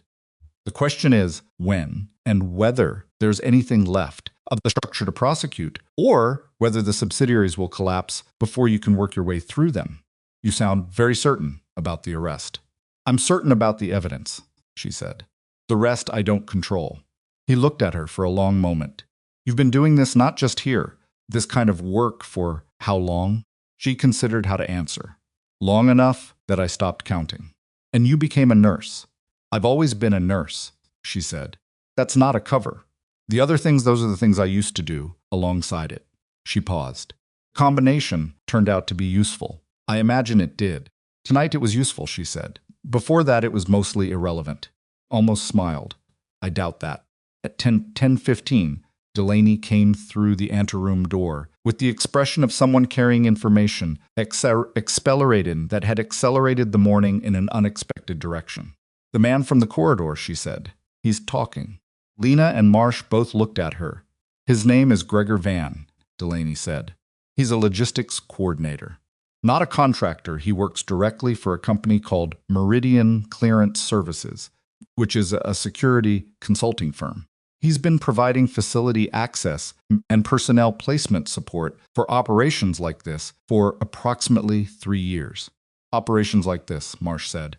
His words, plural. "He says there have been at least 7 operational deployments in the past 3 years. Targeted individuals, consistent methodology, compound exposure designed to mimic natural causes." She paused. "He says he doesn't know the full list. He knows the ones he was logistically involved in." "Tolliver," Marsh said. He confirmed it. "Both Tolliver and Leong." Delaney looked at Lena. "He also confirmed that you were specifically flagged, by name, as an unknown variable that arrived at the facility 4 months ago and triggered a risk assessment." "When was the risk assessment?" Lena said. 6 weeks ago. Processed that. 6 weeks ago, she had pulled the personnel files from the records room. 6 weeks ago, she had run the search that found the Viridian connections to the administrative staff. She had been careful. She had not been careful enough, or Van's network had better internal monitoring than she has accounted for. "What did the risk assessment conclude?" she said. That you were likely an investigative asset, Delaney said. They didn't know your background, but they assessed you as placed rather than transferred. She paused. They decided to proceed with the operation anyway. The timeline for the contract review was too close to delay. They decided to proceed, knowing there was an unknown variable in the building. Marcia said. Yes, he stopped. Confident, Lena said. Or desperate. One of those. Van says the order to proceed came from someone above his level. Not Harwick, directly someone in an intermediate management position at Soleil Systems. Delaney checked her notes. A man named Daniel Pruitt, VP of Operations. Lena stilled. Not at the name Pruitt. At something else. Something that had been sitting in the edge of her attention since 5A. M, and had just connected to something else. Delaney, she said. Cloned admin badge that Van used to access the suite corridor. What authorization tier was it cloned from? Delaney checked her notes. Administrative medicine. Level 3. Who has level 3 administrative medicine success at this hospital? Webb. 3 department heads. And Delaney stopped. And Dr. Pruitt, Lena said. The room. Pruitt's full name, Lena said. Delaney looked at her notes, looked up. Harlan Daniel Pruitt. Nobody said anything for 4 seconds. Van said the intermediate contact at Solis was named Daniel Pruitt, Marsh said slowly. Different spelling, Delaney said. Or the same person, Lena said, with a professional alias on one side of the arrangement. Marsh was already on his phone. She thought about the last 12 hours. Pruitt's specific behavior, the pattern of it. The hostility that had gone slightly past professional defensiveness into something with more to protect. The way he had ordered her away from the Admiral. For conducting his own assessment. The reflexive urgency of someone who needed her away from that patient before she noticed what she'd already noticed. The way he had bristled at every point of contact, not with the arrogance of a physician protecting his authority, but with the tightly wound energy of someone managing a specific fear. She thought about the atropine. He had ordered it correctly, quickly, with the clinical precision of a physician who genuinely knew what he was looking at. He had known what it was because he had helped design the exposure. The hallway outside the anteroom was still quiet. The suite wing was locked down. The NCIS agents were at the corridor entrance. Pruitt had left the building at 2A. She had watched him go from the anteroom window, had noted it, had not flagged it, because he was the chief of internal medicine, and his patient's condition had stabilized. And there had been no reason at 2A. M. To flag the departure of a physician whose shift had technically ended at midnight. Where is Pruitt now? She said. Marsh looked up from his phone. Nobody's checked, he said. Check. Delaney was already on her radio. The response came back in 90 seconds, and it was exactly what Lena had expected to hear and had hoped not to. Not in the building, Delaney said. Security logged him out at 2A. M, he hasn't badged back in. Marsh looked at Lena. He knew the raid was coming, she said. Van was caught at 10:40 last night. By midnight, the operation had failed 3 times, and a federal investigation was actively in progress. Pruitt knew. He would have started running the moment the second attempt failed. She paused. He didn't run because he panicked. He ran because he had somewhere to go. Harwick, Marsh said. Or Harwick's people, she said. Which means Harwick knows the full scope of what happened here tonight. And he knows that Van is in custody, and he's had 6 hours to begin moving anything that can be moved. Marsh made 3 calls in rapid succession, his voice dropping into the flat, accelerated shorthand of someone coordinating multiple moving parts under time pressure. Lena stepped back against the wall and let him work. She was thinking about Pruitt, about the specific shape of his complicity, which was not the cold, instrumental involvement of someone like Van, but something more corroded, the kind of involvement that came from compromise over time, from someone who had been recruited not with money but with leverage, who had done one thing and then another, and was now so far inside a structure he'd never meant to be inside, that running was the only exit he could see. Or maybe she was wrong. Maybe it was money. People were frequently simpler than the framework she built for them. Either way, Harlan Pruitt was a thread that led to Harwick, And Harwick was the center of a structure that had killed at least 2 people and had attempted to kill a third, and the thread needed to be followed before it could be cut.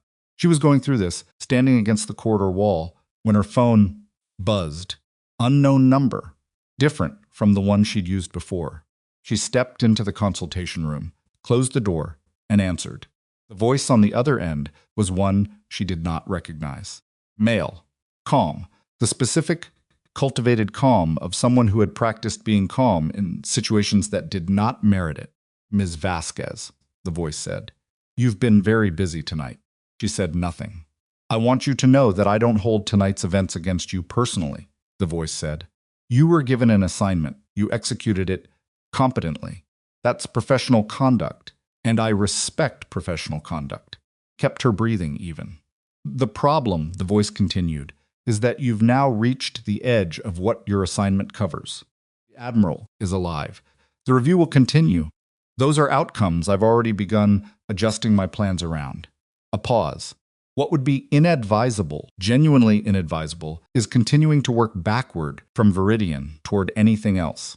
The Admiral's review is about a contract. Keep it about a contract. Who is this? She said. Someone who is giving you professional courtesy, the voice said. Calling instead of sending someone.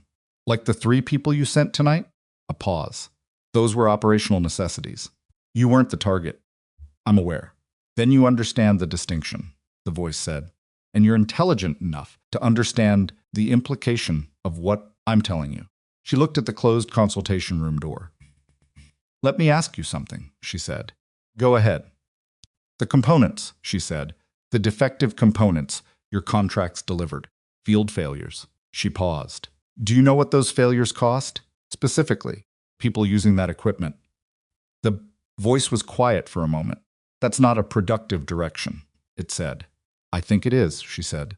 I think it's the most productive direction there is.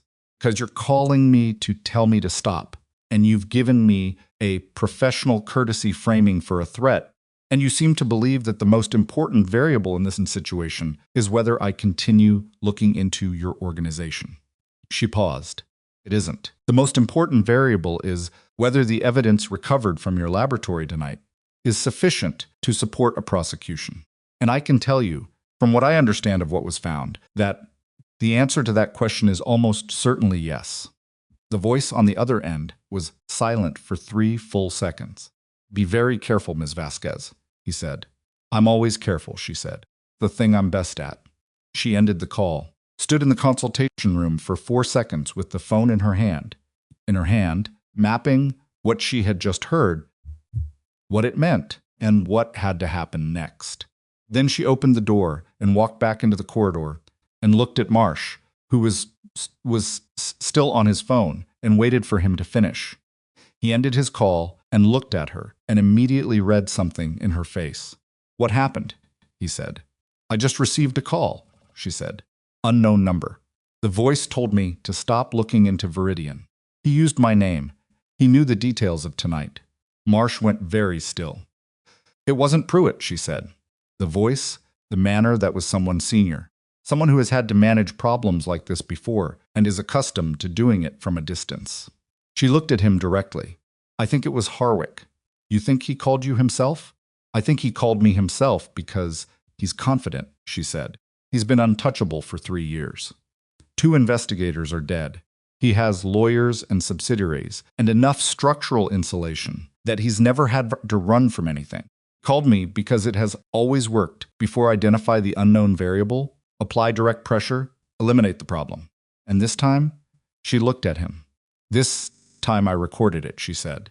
She held up her phone. The secondary recording application, the one not available in the consumer apps store, showed a waveform and a timestamp and a file size that represented 4 minutes and 17 seconds of audio.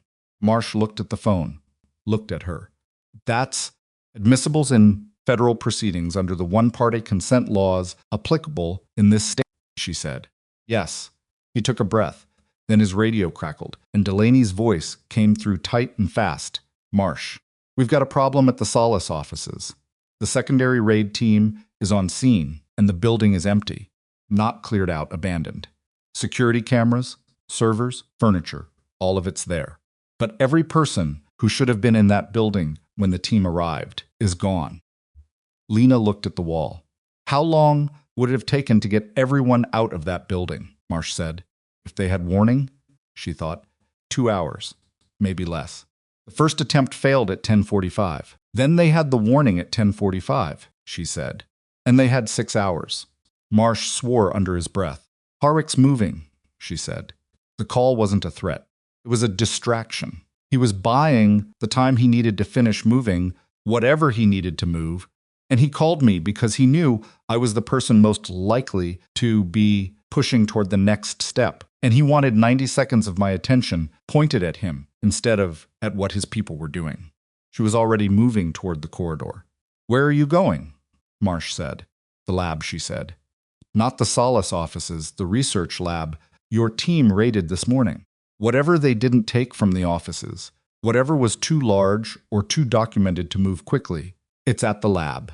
And if Harwick is 6 hours into running, the lab is the next thing his people will. Phone buzzed again. This time it was a text from an unknown number. 3 words. Too late. Check lab. Marsh was reading over her shoulder. His radio crackled again. The raid team at the lab. We've got a fire. Northeast corner of the facility. It's moving fast.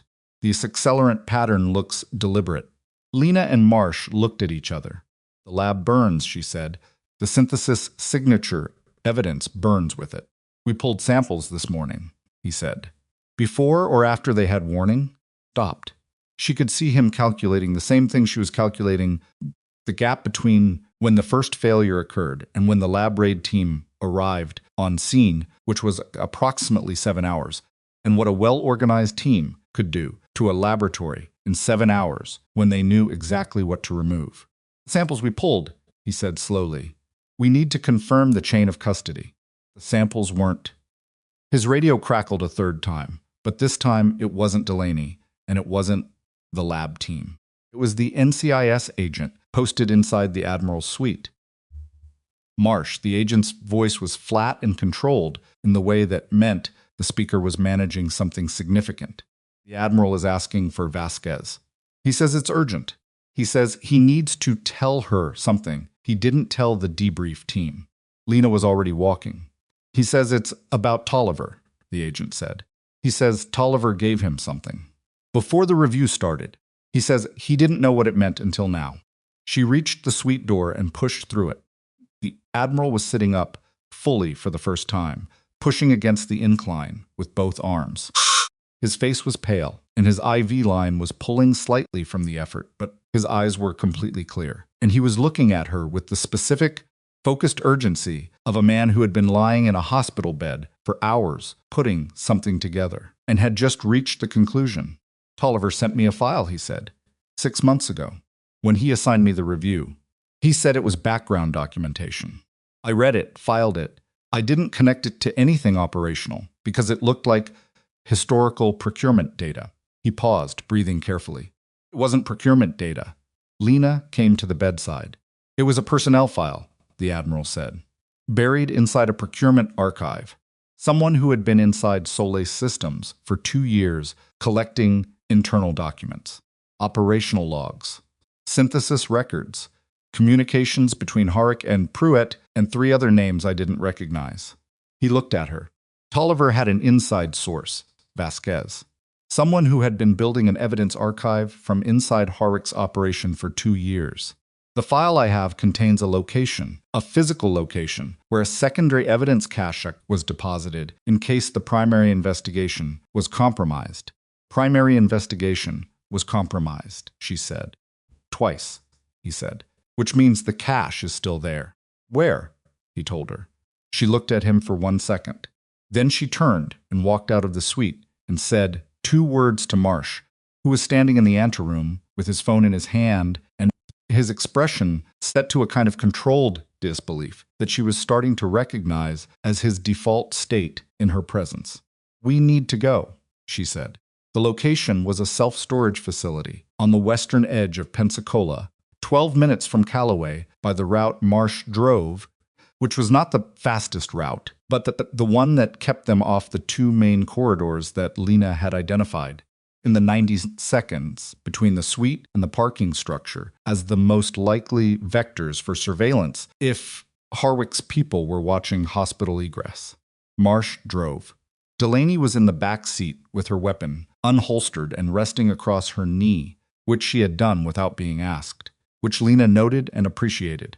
The morning had gone fully light, while they were inside, the flat coastal suns sitting above the tree line now, the city moving into its ordinary Tuesday rhythms around a set of events it didn't know had happened. Unit 47, Lena said. Ground level, north end of the facility. Admiral gave you a unit number. Tolliver gave the Admiral a file. The file had a unit number. You believe the cache is intact. Tolliver deposited it before he died, she said. 14 months ago. If Harwick's people had found it, there would have been no reason to continue the operational verification. They would have had everything they needed to assess the risk exposure and act accordingly. The operation continued, which means the cache wasn't found, or was found and left in place to identify who came looking for it, Delaney said from the backside seat. Lena had thought about this already. That's possible, she said, which is why Marsh is calling for backup right now. Marsh glanced at her, then picked up his radio. The storage facility was the kind of place that existed in the specific economy of impermanence, rows of orange roll-up doors, under a corrugated metal roof, security camera at the entrance that showed a red blinking light indicating it was operational, and a cable connection at the base suggesting it fed somewhere that hadn't been actively monitored in some time. The office window had a handwritten hours sign. The gate operated on a keypad. The Admiral had given Lena the code, along with the unit number. She didn't ask how Tolliver had obtained a rental unit at a facility 4 minutes from a naval hospital under a presumably false name without anyone noticing. She knew how that kind of operational housekeeping worked. She had done it herself. The code worked. The gate opened. Marsh pulled in and stopped 30 feet from the entrance, leaving the engine running while they waited for the two backup agents, who arrived in a second vehicle 4 minutes later. During those 4 minutes, Lena sat in the passenger seat and scanned the visible perimeter, the sight lines, the access points. The one vehicle parked near the south end of the facility that had been there long enough to accumulate a thin layer of condensation on the windshield, but not long enough for the condensation to evaporate in the morning sun, which put its arrival at somewhere between 40 minutes and 2 hours ago. Vehicle at the south end, she said. Dark blue sedan. Nobody visible inside. Marsh had already seen it. He relayed the position to the backup agents. They approached Unit 47 in a formation that was professionally redundant without being dramatic. Marsh and one backup agent on the direct approach. Delaney and the second agent covering the angles. Lena behind Marsh because she was not armed and he had been explicit about where she stayed. And she had not argued because it was the right call and she knew it. The unit's padlock was the kind that came with the rental. Standard, not replaced, meaning either Tolliver had intended the cache to be accessible to anyone with the combination, or he had assessed the location as secure enough that the lock was sufficient deterrence. She gave Marsh the combination. He opened the lock. The roll-up door went up. The unit contained 4 things: a metal filing cabinet, a sealed plastic storage bin, a laptop in a padded case, and a military-grade encrypted drive sitting on top of the filing cabinet with a strip of tape on it that had a single letter written in black marker. The letter was T for Tolliver. Marsh looked at the drive, looked at Lena. He built a dead man's archive, she said quietly. 2 years of infiltration by an inside source, operational logs, synthesis records, communications. All of it copied and deposited here in case the investigation was compromised. The inside source, Delaney said. Who is it? The file didn't say, Lena said. The Admiral didn't have a name, just the location, which means whoever the source is, they may not know this cache exists, Marsh said. Or they deposited it and don't know if it's ever been retrieved, she said. Tolliver would have designed it that way. The source does their part. Tolliver handles the archive. Separation of knowledge. Nobody knows the full structure except Tolliver. Who's been dead 14 months, Marsh said. Yes. He looked at the drive for a moment with the specific expression of someone holding a significant decision. Chain of custody, evidentiary integrity, the procedural requirements that protected the usefulness of what was in this unit, all of that was real, and all of it required careful handling. Nobody touches the drive without forensic support, he said. He stepped back and got on his radio. The forensic support arrived in the form of a DII technical team that Nguyen had apparently been holding in reserve and dispatched the moment Marsh's location request came through. They arrived in a white van with no markings, 4 people in civilian clothes with equipment cases, and the particular efficient economy of a team that had processed evidence caches before and understood speed and care were not opposites. Nguyen came with them. She walked into the storage unit, looked at the contents without touching anything, and then turned to Lena. The inside source, she said. You don't have a name? No. But you know it was someone embedded in Solus systems for 2 years. She was thinking through something. Tolliver ran sources independently, off the standard registry. It was one of his methods identify someone with access, develop the relationship personally, keep the name out of documented channels so the source couldn't be compromised through an institutional leak. Which is why nobody at NCIS knows who it is, Lena said. Which is why we don't know who it is, Nguyen said. The DAIA has been building the Harwick file for 3 years, and we don't have an inside source in the architecture. Tolliver had one, and Tolliver died, and the source has been... She stopped. Started again. If the source is still inside Solus, they've been operating without handler contact for 14 months. No debrief, no communication, no confirmation that anyone is still running the operation they signed up for. Lena thought about that. 14 months of silence. 14 months of continuing to collect documents and communications inside a company that was actively killing federal investigators, without knowing if any of it was reaching anyone, without knowing if the investigation was still alive. They kept going, she said. Nguyen looked at her. The source found out Tolliver died, and they're still inside. They kept going, Lena said. Because they had no other option, and because they committed to something, and Tolliver's death didn't uncreate that commitment. She paused. We need to find them. Without knowing their name, Nguyen said. The laptop in the case, Lena said, and the filing cabinet. The archive won't just be evidence against Harwick. It will contain the source's collection methodology.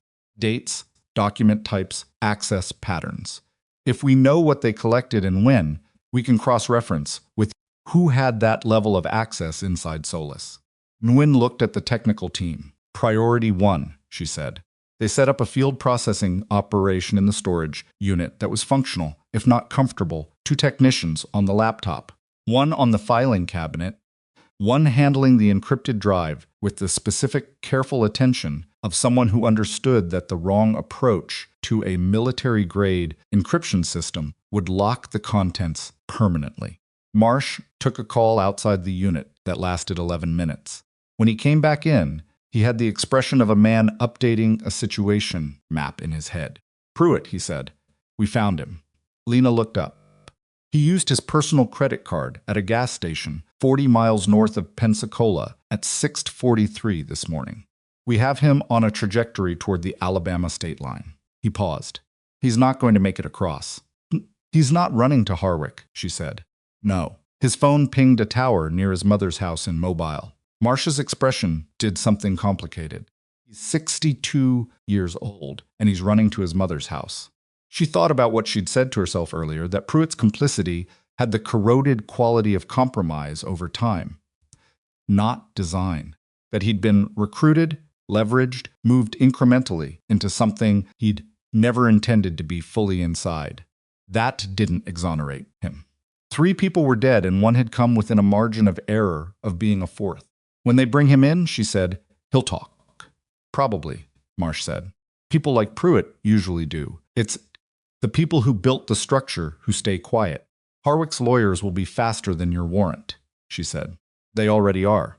We've got 2 federal judges who've had calls from his legal team in the last 3 hours. He looked at the ceiling of the storage unit briefly. He has very good lawyers. He's had 3 years to know he'd need them. True. He looked at her. The recording you made. The call. Yes. That's going to matter more than anything else we pull from this unit, he said. Because everything else can be challenged chain of custody. Source, reliability, evidentiary procedure.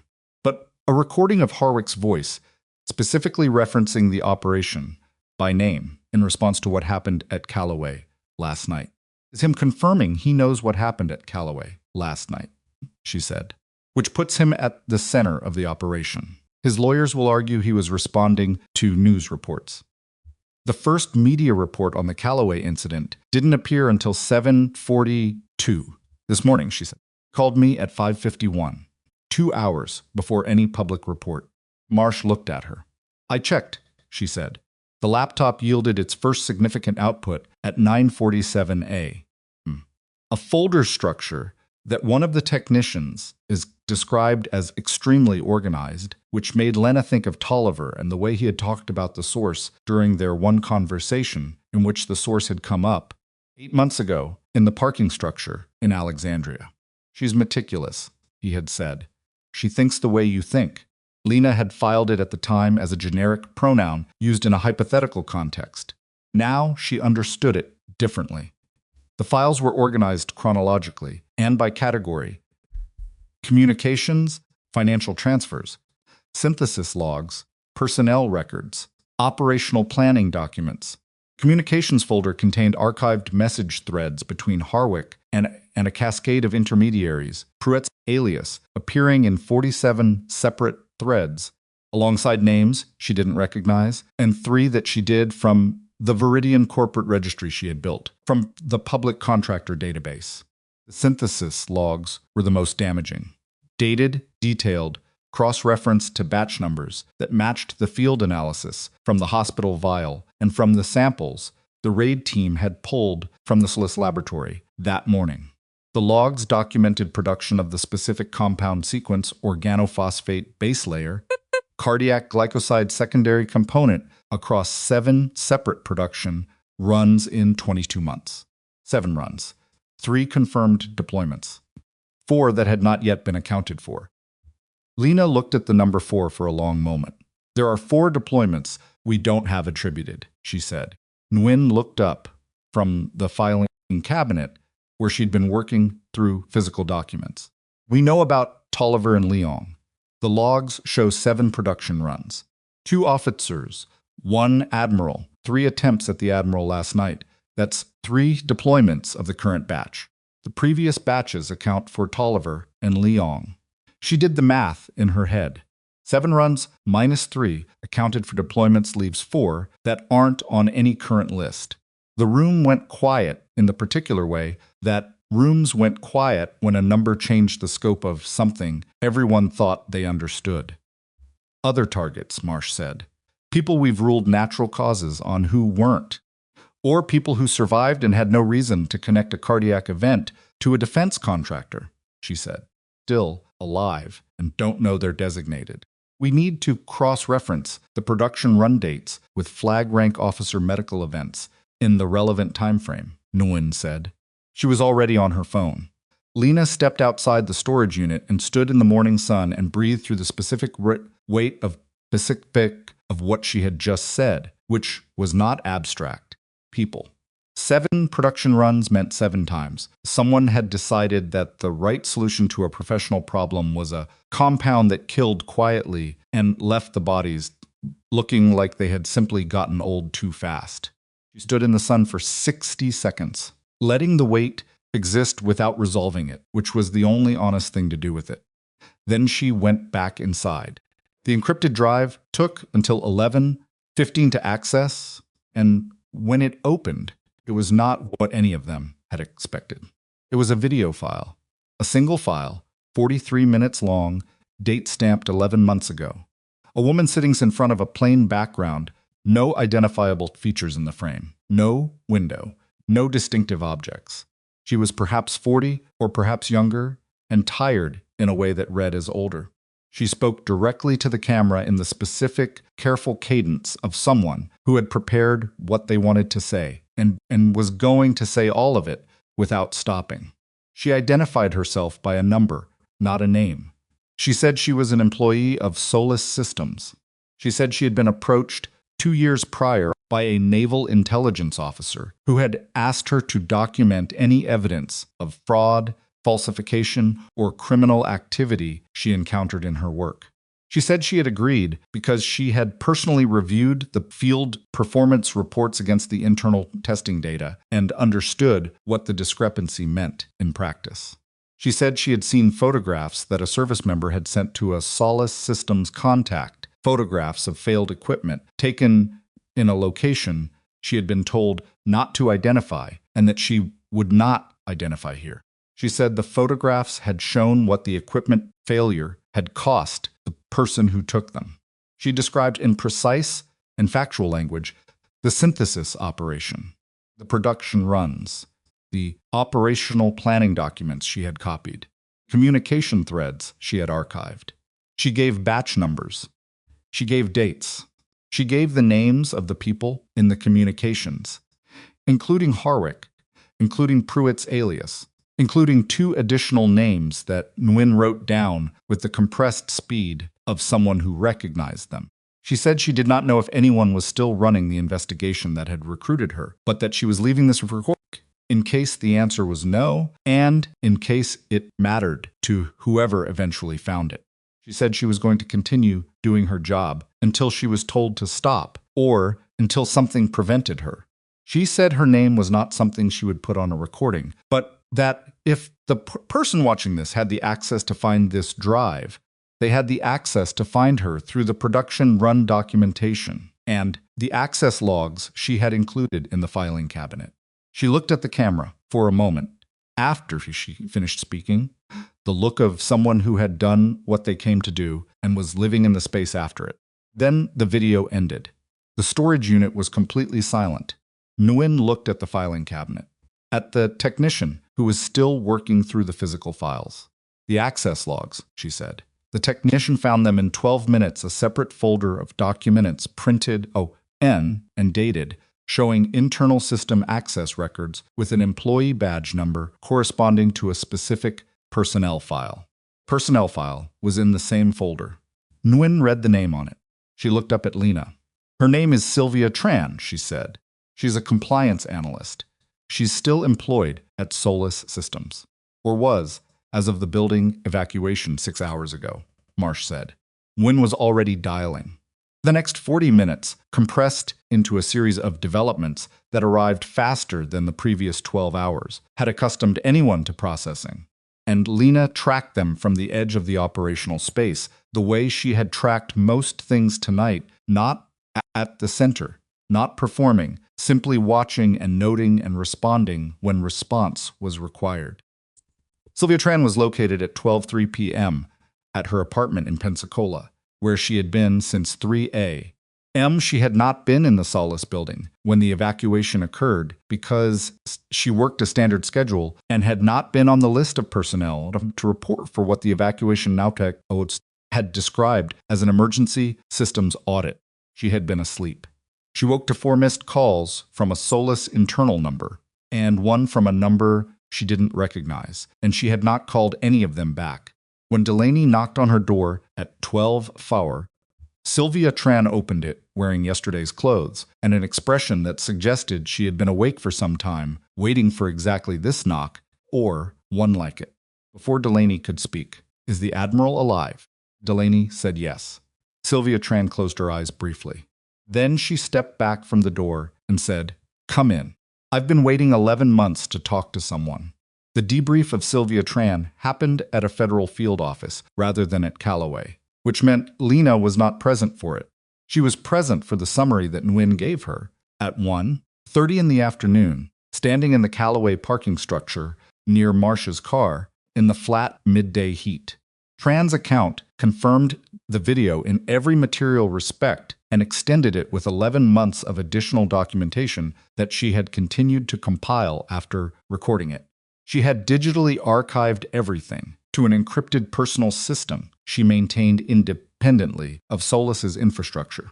She had over 1,400 documents. She knew the names of the 4 additional deployment targets, 3 of whom had been recorded as natural deaths in the prior 22 months, one of whom was alive and occupied a senior position in the Naval Procurement Office. The surviving target, when contacted by NCIS, confirmed that he had experienced an acute cardiac event 11 months ago that had been attributed to stress and age. He was 56 and had no prior history. He had recovered. He had not connected it to anything. He was now under protective detail. Lena stood in the parking structure heat and processed the number 3. 3 people whose deaths had been attributed to natural causes, who had died as part of a coordinated operation to protect a defense contract, whose families had been told it was the heart or the blood pressure, or simply the body reaching the end of what it could sustain. Harwick, she said. His legal team has been contacted, Nguyen said. He has not been reachable directly since approximately 6 this morning. His lawyers say he's traveling and that any communication should go through them. He's running. His lawyers say he's not. She paused. His lawyers are wrong. What do you have to hold him? Between the recording, the lab synthesis match, the Van testimony, trans documentation, and the Pruitt connection, we have enough to support a warrant, Nguyen said. Question is whether we can execute it before he reaches somewhere that complicates extradition. Lena thought about the phone call at 5:51 in the morning. The cultivated calm, confidence of a man who had beaten this before, who had watched investigators die and operations absorb the losses and continue, who had called her personally because he was accustomed to being the person who got the last word. He made a mistake calling me, she said. He did, Nguyen agreed. 2 hours professionally before the first media report. He called because he was managing the situation the way he always manages it, direct pressure on the variable that concerns him. It always worked before because the variable before was always a formal investigator with institutional constraints and chain of command vulnerabilities. I'm neither of those things. No, Nguyen said. You're not. The recording, Nguyen said. Combined with the timestamp evidence, it's the piece that makes the warrant undeniable. Everything else Harwick's lawyers could attack for months. The recording puts him at the center of the operation in his own voice before anyone could argue he was responding to public information. Tolliver built the case from the inside, Lena said. Tran maintained it for 14 months without knowing if anyone was coming. The Admiral survived 3 attempts and gave us the location that unlocked the archive. She paused. And Harwick handed us the recording himself. Overconfidence, Nguyen said. He didn't believe a nurse could matter, Lena said. Nguyen looked at her steadily. No, she said. He didn't. The warrant executed at 3:47 in the afternoon. Harwick was not traveling. He was in a private residence 40 minutes outside Pensacola, a property registered under a corporate entity, 3 levels removed from his personal name, which had been identified through a combination of trans documentation and a financial trace that a DI analyst described later as having taken 3 hours and 4 separate database searches to untangle.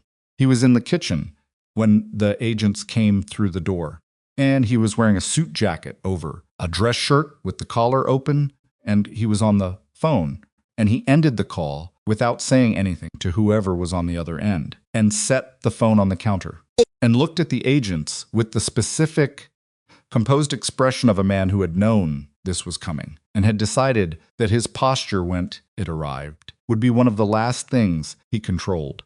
He said, I'd like to call my lawyers. The agent in charge said, You can do that from the field office. He was cuffed and walked out without drama, without resistance, without the performance of outrage that guilty people sometimes used when they wanted to seem wrongly accused.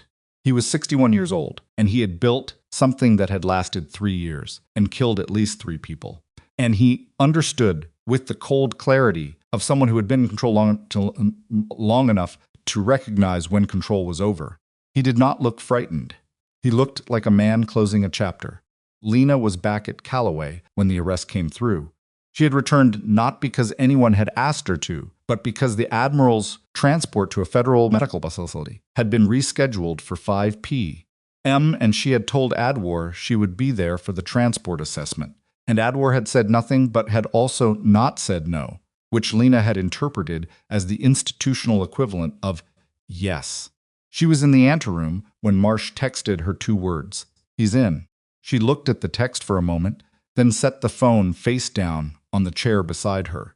Pruitt had been apprehended at 2:20 outside Mobile. He had not made it to his mother's house. He had pulled into a rest stop on the highway and been sitting in his car for 40 minutes when the state trooper, working in coordination with NCIS, tapped on his window. He had not resisted.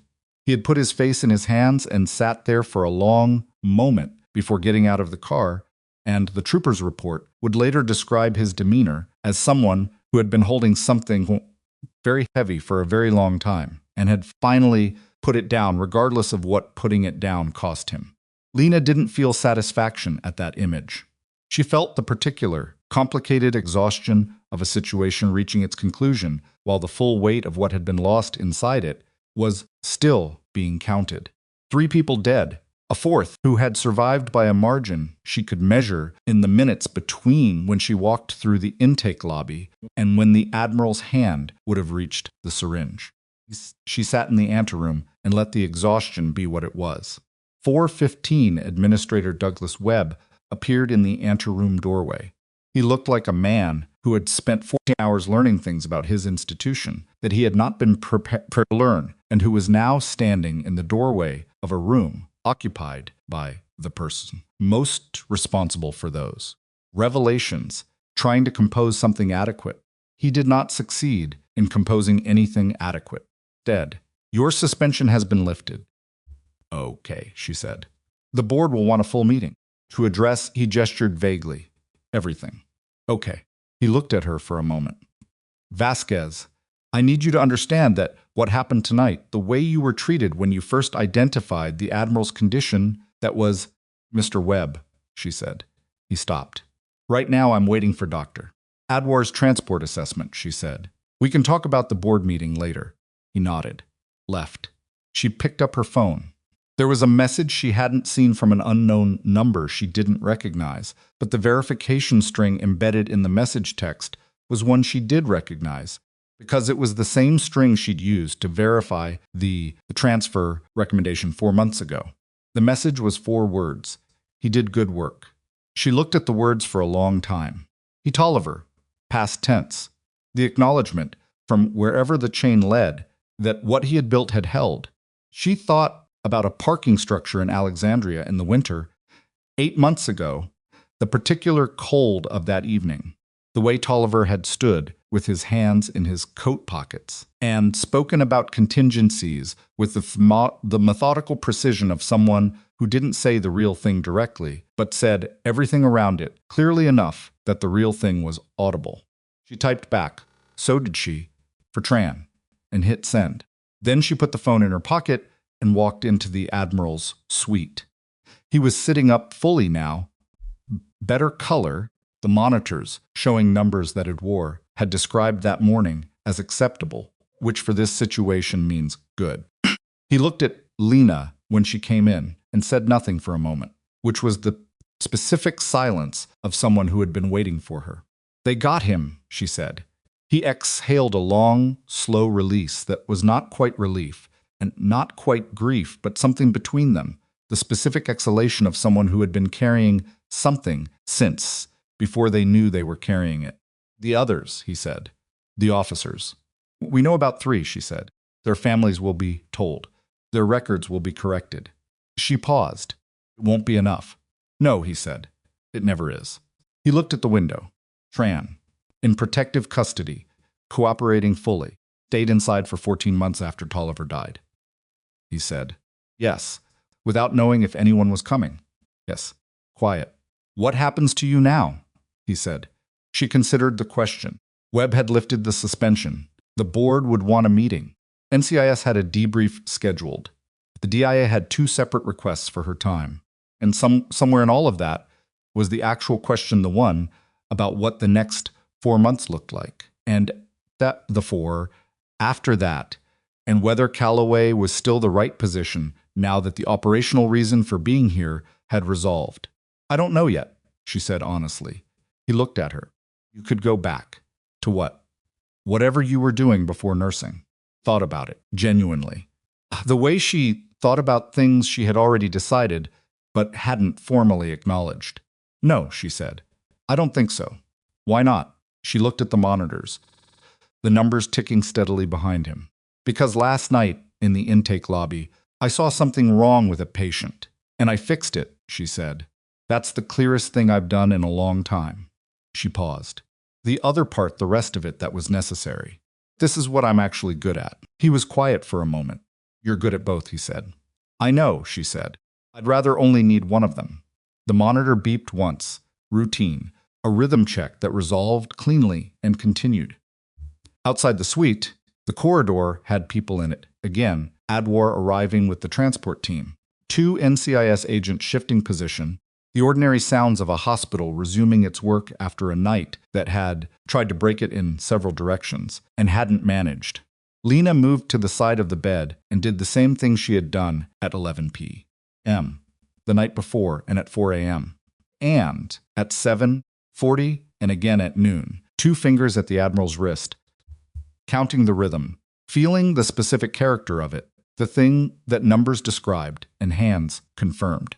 It was steady, not perfect, not strong in the way it would be once the compounds had fully cleared his system and the treatment had run its course.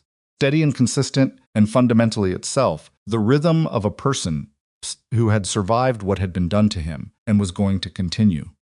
She lifted her fingers. The Admiral was watching her. One more thing, he said. She looked at him. The recording you made of Harwick's call, he said. His lawyers are going to argue it. Hard and long and with everything they have, because without it, the case is buildable but slow, and with it, the case is something else. I know, she said. There's going to be a question about how you recorded it. The application, the circumstances. There's going to be a question about a lot of things, she said. My employment history, my clearance history, the instruction that brought me here, why I was in the intake lobby during a VIP arrival, when I should have been off that floor. Yes, he said. All of that. I'll answer every question they ask me, she said. Fully and on the record. He looked at her steadily. And the answers? She met his eyes. The answers are going to be interesting, she said.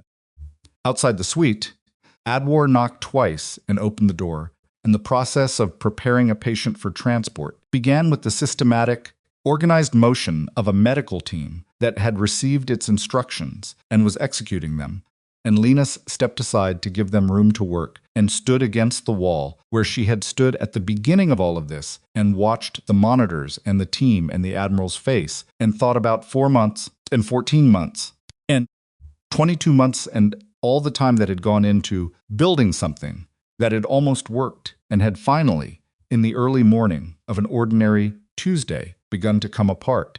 The transport team moved with efficiency and some controlled tension, because moving an unstable cardiac patient was always a negotiation between urgency and caution, and Adwar was directing the negotiation with the flat precision Lena had come to recognize as her default mode under pressure. Everything was moving correctly. And then Lena's phone buzzed.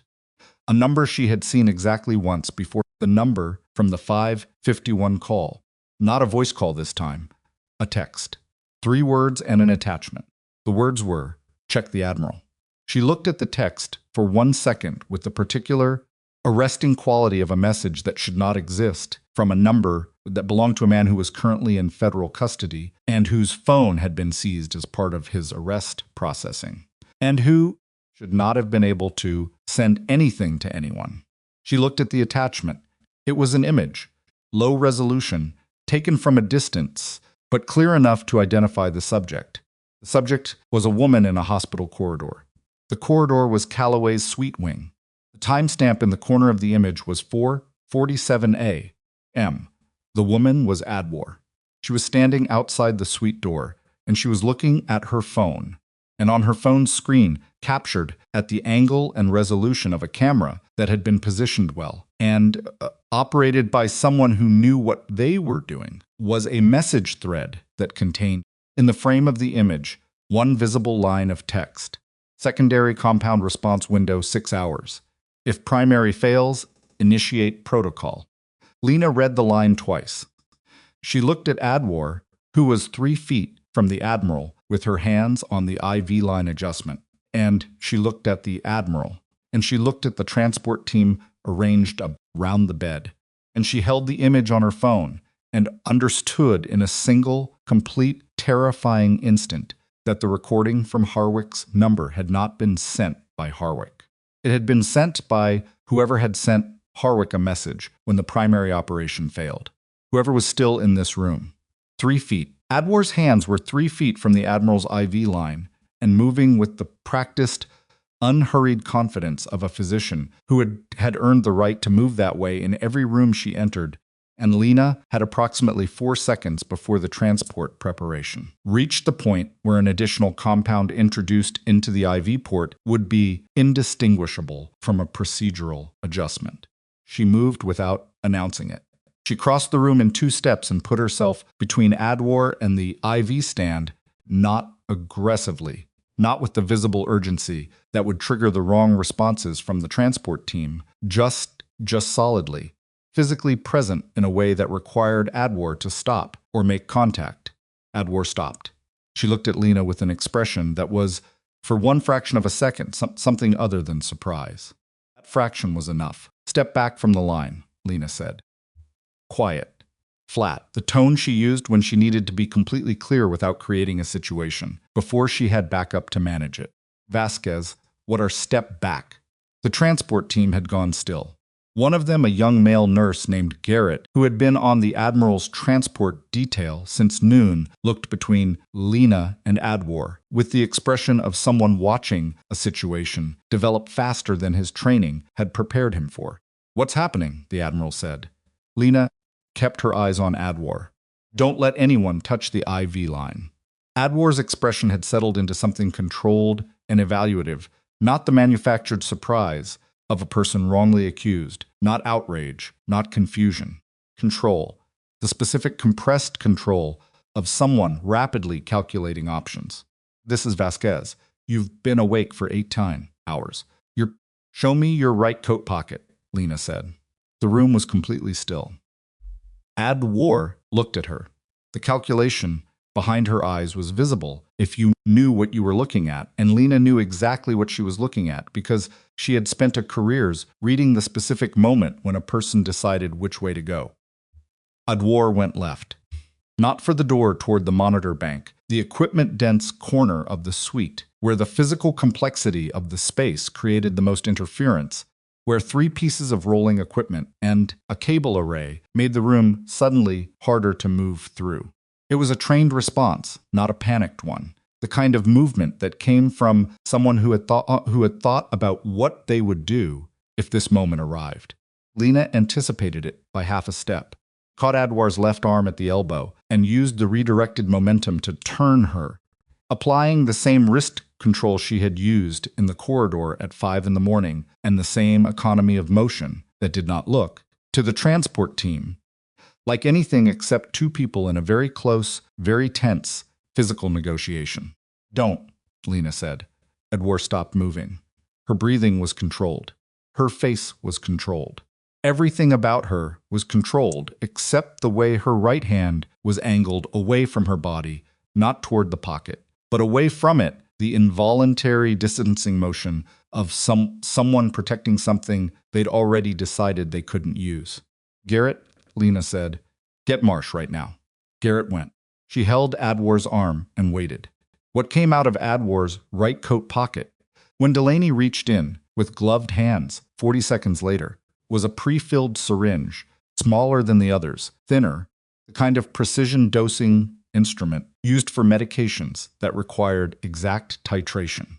Contents were not a medication. Adwar said nothing when Delaney cuffed her. She looked at the Admiral, once a single, direct look that contained something Lena couldn't fully decode, not remorse exactly, but some acknowledgement of the specific irony of a cardiologist who had spent an hour genuinely stabilizing a patient She had been positioned to finish. Kept him alive, Lena said, not asking. Adwar looked at her.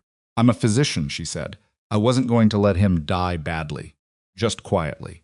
The transport would have been… She stopped. Looked at the ceiling briefly. Plausible. Yes, Lena said. That was the design. Delaney walked her out. The transport team stood in various stages of stunned recalibration. Garrett had come back with Marsh and was now standing near the door with the expression of someone who had just watched something happen that he would be telling people about for years and was already not sure they would believe him. Marsh looked at Lena. She showed him the image on her phone. Corridor shot of Adwar at 4:47 a.m. The visible message thread on her screen. He looked at it for a long moment. The number that sent this, he said. Harwick's number. Not Harwick, she said. Someone using his number. Someone who knew the operation, had a final layer that Harwick didn't control personally, and who sent that image to me specifically because they wanted the layer stopped. She paused. Tranmarsh looked at her. She's been inside this operation for 2 years, Lena said. She knew about Adwar. She couldn't tell us directly she was in debrief. Her phone was with her handler, official channels. So she used Harwick's number, which she had, because she had everything. She used a seized suspect's number to send you evidence. She used the only channel she knew would get to me. Immediately, Lena said. And she was right, he exhaled. Adwar, he said. How long? That's going to take time to untangle, she said. But she knew the compound response window, 6 hours from the secondary treatment. That's not information you find in a standard formulary. She knew it because she was told it, which means she's been connected to the operation's medical architecture long enough to receive technical briefings. Lena paused. I think she was there before last night. I think she may have been part of the original compound design. Cardiologist who helped build a cardiac mimicry poison. It would explain why the compound was so specifically targeted to flag rank cardiac profiles, she said. That's a specialized knowledge base. Marsh looked at the door Adwar had been walked through. Kept him alive, he said. She's a physician, Lena said. That part of her is real. She wasn't going to compromise her professional function in front of witnesses. She was going to use the transport as the cover, the way the dinner had been used as the cover for the first dose. Clean, unimpeachable. She paused. She's very good at what she does. Both things she does. Yes. The Admiral's transport was delayed 2 hours, while the suite and every piece of equipment in it was swept by a technical team, and during those 2 hours Lena sat in a chair beside his bed, and neither of them said very much, which was the right amount to say. At one point he said, how many of them were there? Van, Pruitt, Adwar, 3 delivery operatives we've identified. Harwick at the top. She paused. Probably more we don't have yet. An operation this structured doesn't run on 7 people. No, he said. It doesn't. Trans documentation goes deep, she said. It'll take weeks to work through all of it. But the core structure is exposed now. Harwick is in custody. The lab is compromised. The compound chain is documented. And the 3 people who survived his previous operations are officially not natural causes anymore. She looked at the window. Families will find out. He was quiet for a moment. That's going to be hard, he said. Yes, she said. Going to be very hard. But it's better than the alternative. The alternative being that nobody finds out. The alternative being that nobody finds out. And another investigator sits down to the same file. In another 6 months, she said. And we do this again. He looked at her. It stops here, he said. Not as a question. It stops here, she said. The transport went smoothly at 7:15 in the evening. Adwar's replacement was a cardiologist from the federal facility who had been briefed on the case and who moved through the preparation with the kind of careful, deliberate competence that suggested she had been specifically selected for this. Admiral was stable. His numbers were the best they'd been since the intake lobby. He walked himself to the transport gurney, which took effort and which Lena watched with her hands at her sides, and her expression neutral, because that was what he needed her to be right now. And she understood what people needed in moments like this. Before they wheeled him out, he looked at her. Vasquez, sir. When the review concludes, he paused. There will be a formal acknowledgement of what you did here. I'm going to make sure of that. That's not necessary, she said. I know it's not necessary, he said. That's not why I'm doing it. She held his gaze for a moment. Okay, she said. They took him out. She stood in the empty suite for a moment, listening to the monitors that had been turned off. The room suddenly ordinary in the way that spaces became ordinary, once the things that had made them urgent were gone. The IV stand, the chair she'd sat in at 4 in the morning, the window with its view of the Pensacola evening, the coastal dark coming in now, the sky, the particular deep blue of a day that had lasted too long. She was still standing there when Carol O'Dum appeared in the doorway. Her nursing supervisor looked at Lena with an expression that had traveled a long distance from the flat administrative neutrality she'd worn when she'd asked for Lena's badge y bairn at 11 o'clock the night before. It wasn't quite guilt. It wasn't quite apology. It was the specific expression of someone processing the gap between what they had assumed and what turned out to be true, and not finding the gap comfortable. Vasquez, she said. Odom. A pause. You should go home, Odom said. You've been here since yesterday afternoon. I know. Is there anything you need before? No, Lena said. I'm good. She picked up her bag from the corner of the room where she'd set it at some point in the night that she couldn't precisely remember, and she walked past Odom into the corridor, and she went home. She slept for 11 hours. She woke at 8 in the morning to 4 missed calls and 14 messages, and the specific quiet of an apartment that had been empty long enough to feel like it had settled into her absence and was now recalibrating to her presence. She made coffee. She sat at the kitchen table with the mug in both hands and looked at the wall for a while, which was not the kind of purposeful, systematic thinking she usually did in the mornings, but simply what she had instead of it. She thought about Tolliver. Not the framework of what he had built. She'd spent enough of the last 24 hours in that framework. She thought about the man. The way he stood with his hands in his coat pockets and said things around the edges of what he meant. The specific carefulness of someone who had spent years operating in spaces where directness was a liability.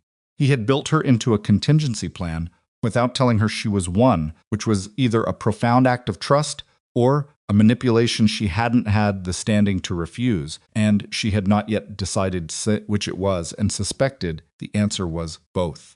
He had been right that the pattern would repeat. He had been right that she was the right person to be in position when it did.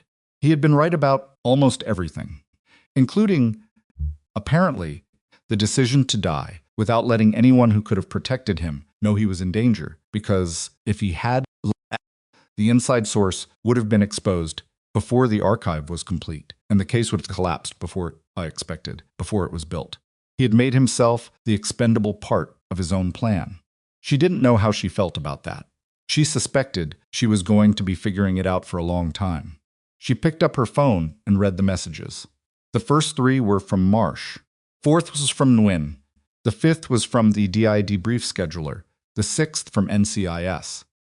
Then Webb with a message about the board meeting that was 3 paragraphs long and contained the word appreciate 4 times, which was the institutional language of an organization trying to rebuild a relationship it had damaged and not yet knowing how to do it directly. The 14th message was from a number she didn't recognize, but the verification string was there, the same one as always. The chain Tolliver had built, still running through whatever hands were maintaining it now. The message said, Tran wants to meet you. She looked at it for a moment. Then she typed back, tell me when. 3 weeks passed. They passed in the specific way that weeks passed after acute situations, not slowly, not quickly, but in a kind of compressed normality that felt slightly off-register, like a song played in the right key, but at the wrong tempo. Lena went back to Calloway. She did her shifts. She processed intake assessments and administered medications and documented everything with the same systematic care she had always brought to the work, and the staff around her treated her with a new careful deference that she found more exhausting than the dismissal had been. Because dismissal she knew how to move through, and deference she didn't. Garrett, the transport nurse, brought her coffee twice without being asked, and once stopped to say, with the earnest directness of someone who had decided to say the thing rather than not say it, "I just want you to know I'm really glad you were there." She told him she was glad she was there too, which was true and also more complicated than the sentence could hold. Pruitt entered a cooperation agreement with the federal prosecutors. His testimony confirmed Adwar's role in the compound design, confirmed Harwick's position at the operational center of the network, and identified 2 additional individuals in the Solace Systems structure who had not yet been charged. His medical license was surrendered as part of the agreement's conditions. He would face prosecution regardless the cooperation reduced the parameters, but did not eliminate them. Adwar did not cooperate. She engaged a legal team and contested every charge, which was her right, and which the federal prosecutors appeared entirely prepared for. The syringe from her coat pocket had been analyzed, a concentrated potassium chloride compound, fast-acting, specifically calibrated for IV delivery. Cause of death in the event of successful administration would have been recorded as cardiac arrhythmia in a patient with documented cardiac compromise. She had designed it well. It wasn't going to be enough.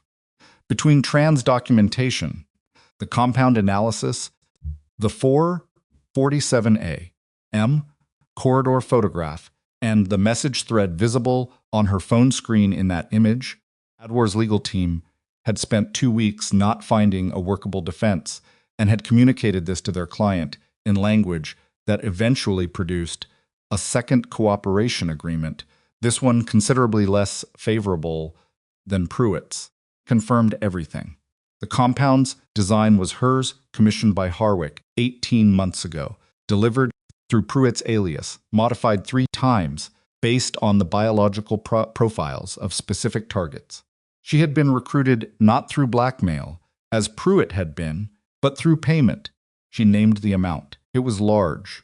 It was the kind of large that spoke to what she had known she was agreeing to. Harwick's legal team fought with the resources of someone who had spent 3 years preparing to fight. They challenged the recording on 4 separate grounds. They challenged the synthesis match. They challenged the evidentiary chain of the storage unit cache. Federal prosecutors responded to each challenge with the specific, unhurried confidence of people who had more evidence than they needed and knew it. Recording held, the timestamp held. The gap between 5:51 a.m. and the first media report held. Harwick's voice, in his own words, referencing the operation before he could have known about it from any public source that held most of all. Formal administrative review of Lena's conduct at Calloway concluded on a Thursday afternoon in a conference room that smelled like new carpet and institutional anxiety. Webb chaired it. 3 board members were present, along with the hospital's legal counsel and a representative from the Naval Medical Command, who had been largely silent for the first 40 minutes, and then asked 3 questions that cut through the preceding discussion with the efficiency of someone who had read the material and arrived at conclusions before the meeting started. The review covered Lena's presence in the intake lobby during a restricted VIP arrival, her physical intervention with the Admiral's person, her directives to medical staff without attending authority, her presence in the suite wing following suspension, and her role in the events that followed. The board's legal counsel raised the scope of practice question 3 separate times.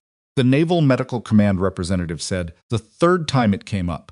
The patient survived 3 separate assassination attempts and a secondary compound response that would have been fatal if not identified within a critical window.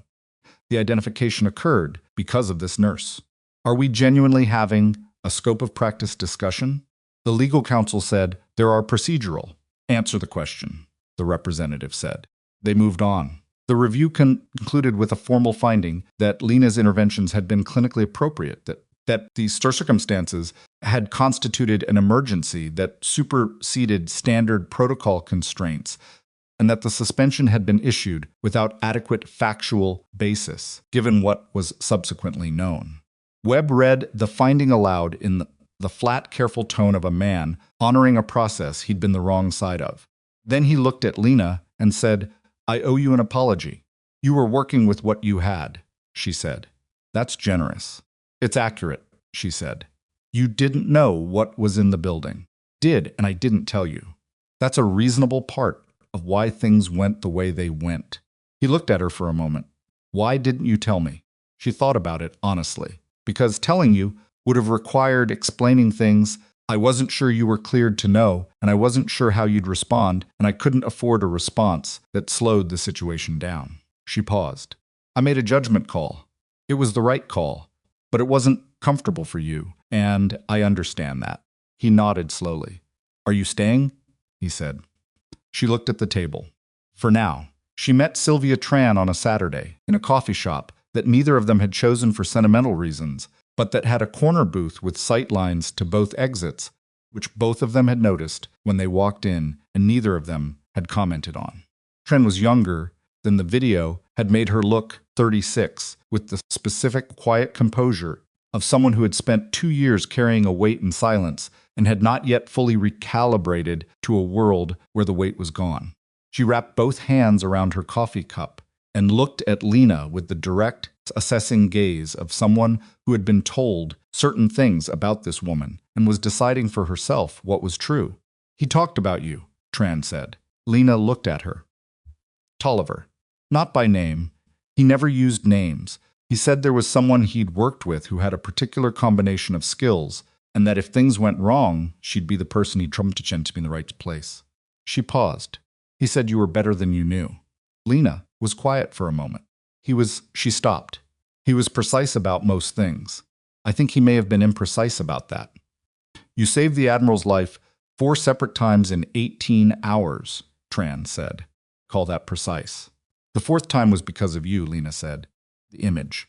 If you hadn't sent it, I had Harwick's phone for 30 seconds during the processing intake at the field office," Tran said.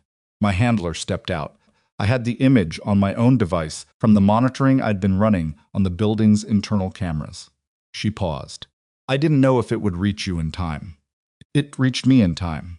Tran looked at her coffee. 14 months, she said, after he died. "I didn't know if anyone was coming. I kept filing things, copying things. I didn't know what else to do." She looked up. "I'd made a commitment." Lena thought about Tolliver in the parking structure, about the specific carefulness of a man who had been building something without knowing who would finish it or when. "He built it right," Lena said. "The chain, the cash, all of it. He built it so that it didn't need him to work." She paused. "That's not common. Most people build things that need them." "He didn't have that luxury," Tran said. "No," Lena said. "He didn't." They sat with that for a moment, in the particular quiet of 2 people who had known the same person from different distances and were now comparing the shapes the knowing had left. "What happens to you now?" Lena said. Tran considered. "Protected disclosure status. Full cooperation immunity. They want me to continue in some consultative capacity while the prosecution builds." She paused. "After that, I don't know. I've been inside something for 2 years. I'm not sure I know how to be outside it yet." Lena understood that exactly. "Takes time," she said. "Longer than you expect.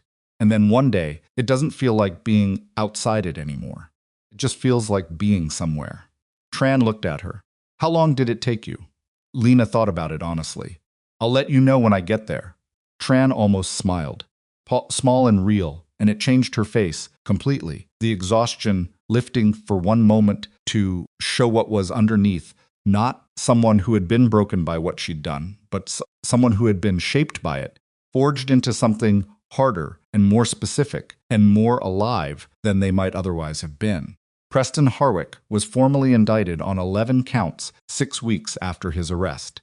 Counts included conspiracy to commit murder, 3 counts of murder in the first degree, for the deaths of Tolliver, Leong, and a naval procurement analyst named Marcus Webb, who had died 19 months ago, and whose death had been recorded as a myocardial infarction. Conspiracy to commit fraud against the United States government, falsification of military performance documentation, and obstruction of a federal investigation. The indictment was announced at a press conference that Lena watched on her phone during a break between patients, standing in the corridor outside room 14, where an elderly retired captain was recovering from a hip replacement and had asked her 3 times if she could find a television with better reception. The prosecutor read the counts in the flat, deliberate cadence of someone who understood that the words were doing the work and didn't need to be performed. Horrick appeared in the court footage in a suit that was slightly less precise than the one he'd worn the morning of his arrest. His legal team arrayed around him in the specific formation of people who had accepted that the first phase of the fight was over and were already repositioning for the second. His face was controlled. His posture was controlled. He did not look like a man who had lost. He looked like a man who had not yet finished calculating. Lena watched him for a moment. The specific way he held himself, the cultivated calm she recognized from the 5:51 phone call. Then she put her phone away and went back to room 14 to sort out the television reception. Turned out to be a cable connection issue that she fixed in 4 minutes with a penknife, and the particular patient problem-solving of someone who had learned that most things, approached correctly, straightforward solution underneath the apparent complexity. Captain thanked her. She said it was no trouble. The Admiral's formal review concluded 8 weeks after the night at Calloway. He signed the final recommendation from a federal medical facility where his cardiac recovery had progressed to the point where his physician had cleared him for limited duty, which Gould had interpreted as cleared for the thing he most needed to finish. The recommendation documented the full scope of what the Solis Systems contracts had delivered: 3 years of defective components across 7 military hardware programs, falsified performance data across 42 separate testing cycles, and a procurement fraud structure that had extracted $1.3 billion from military contracts while delivering equipment that failed at rates 2 to 4 times higher than documented. The downstream failures, what the components had done in the field, were documented in a separate classified annex that Lena did not have access to and did not try to obtain. She knew enough of the shape of it from what Tran had described, from the photograph Tran had mentioned once without elaborating, from the specific weight that the woman had carried for 2 years copying documents in an office where nobody knew what she was doing. Some things you know enough of without knowing all of it. Admiral's review also included a supplemental section, non-standard, proved by the Naval Medical Command after a series of discussions that Lena was not party to formally acknowledging the role of Calloway nursing staff in identifying and responding to the threat against his person. The language was careful and institutional and did not name her classified background or her connection to Tolliver's operation. It named her, Lena Vasquez, RN, Calloway Naval Medical Center. It named what she had done in the sequence she had done it. It put it in a document that would be part of the formal record of a federal investigation, available through standard disclosure processes, not classified, not redacted, simply true. In print, in the permanent way that documents made things permanent. She read it once. She did not read it again, not because it didn't matter, but because it mattered in a way she didn't need to keep returning to. It had happened. The record reflected it. That was sufficient. On a Tuesday morning, 9 weeks after the night that had started with a poisoned admiral and a slap that had stopped a room cold, Lena Vasquez clipped her badge to her scrub top and walked into Calloway Naval Medical Center through the main entrance. The lobby was the way lobbies were in the morning, busy, slightly chaotic, specific density of a facility starting its day, people moving in all directions with varying degrees of purpose. She walked through it without pausing. Too archly, she recognized from the night of the Admiral's arrival. Both acknowledged her with nods as she passed. Not the careful, deferential nods of the first weeks back, something simpler. The acknowledgement of people who had watched something happen and knew what they'd seen. She took the stairs. On the 3rd floor, she passed Garrett, who had coffee in one hand and a tablet in the other, and said morning without stopping, which was better than the careful deference, better than the excessive acknowledgement, the easy normalcy of a colleague. She walked to the nursing station and picked up her patient assignments for the day, and stood at the desk, reading through them with the same systematic attention she brought to every shift: the intake notes, the medication schedules, the outstanding labs, the 2 patients flagged for early monitoring. She was still reading when she became aware that Carol Odom was standing beside her. She waited. "Room 6 needs a medication review," Odom said. The overnight nurse flagged something in the dosing chart that doesn't look right. Lena set down the first chart and picked up the room 6 chart. She looked at it for a moment. Found what the overnight nurse had found: a dosing interval that was technically within range, but that, combined with the patient's renal profile and a secondary medication listed 3 lines below, created an interaction risk that the prescribing algorithm hadn't caught, because the algorithm wasn't looking at the combination, only the individual components. "The metformin interval needs to be adjusted," she said, "and the secondary medication should be substituted. There's a safer alternative with the same efficacy that doesn't carry the interaction risk." She set the chart on the desk. "I'll flag it for the attending." Odom looked at her, not with the institutional neutrality she'd worn for months before the night of the Admiral's arrival, with something that had more actual person in it. "I've been doing this for 22 years, Odom said quietly. "I've worked with a lot of nurses." Lena waited. "I misjudged you badly," Odom said, "from the beginning. I looked at you and I saw what I expected to see, and I never looked past it." She paused. "That was on me, not on the circumstances, not on what you didn't tell us. On me." Lena looked at her. "I know," she said. Odom blinked. "I mean, I appreciate you saying it," Lena said. "I know it wasn't entirely your fault. Kept things close. I had reasons. But yes, you misjudged me. I knew that from the first week. And you stayed." "I was here to do a job," Lena said. "The misjudgment was inconvenient. It wasn't the job." Odom was quiet for a moment. "What is the job?" she said. "For you. What is it actually?" Lena thought about the question. Honest version, not the resume version. "Someone comes in and something is wrong," she said. "And you find it before it becomes something worse. And you do it again tomorrow. And the day after. And sometimes, not often, but sometimes you find something that nobody else would have found. And that matters in a way that doesn't make the news and doesn't go in any formal record and doesn't change how anyone sees you." She paused. "That's the job. That's why I stayed." Odom looked at her for a moment. Then she said, "Room 3 also has a flag. Different kind of issue. I'd like your read on it." Lena picked up the chart. They walked down the corridor together. She had not come back to Calloway. Calloway because she had been vindicated. Vindication was real, and she did not pretend it meant nothing, the formal finding, the Admiral's review.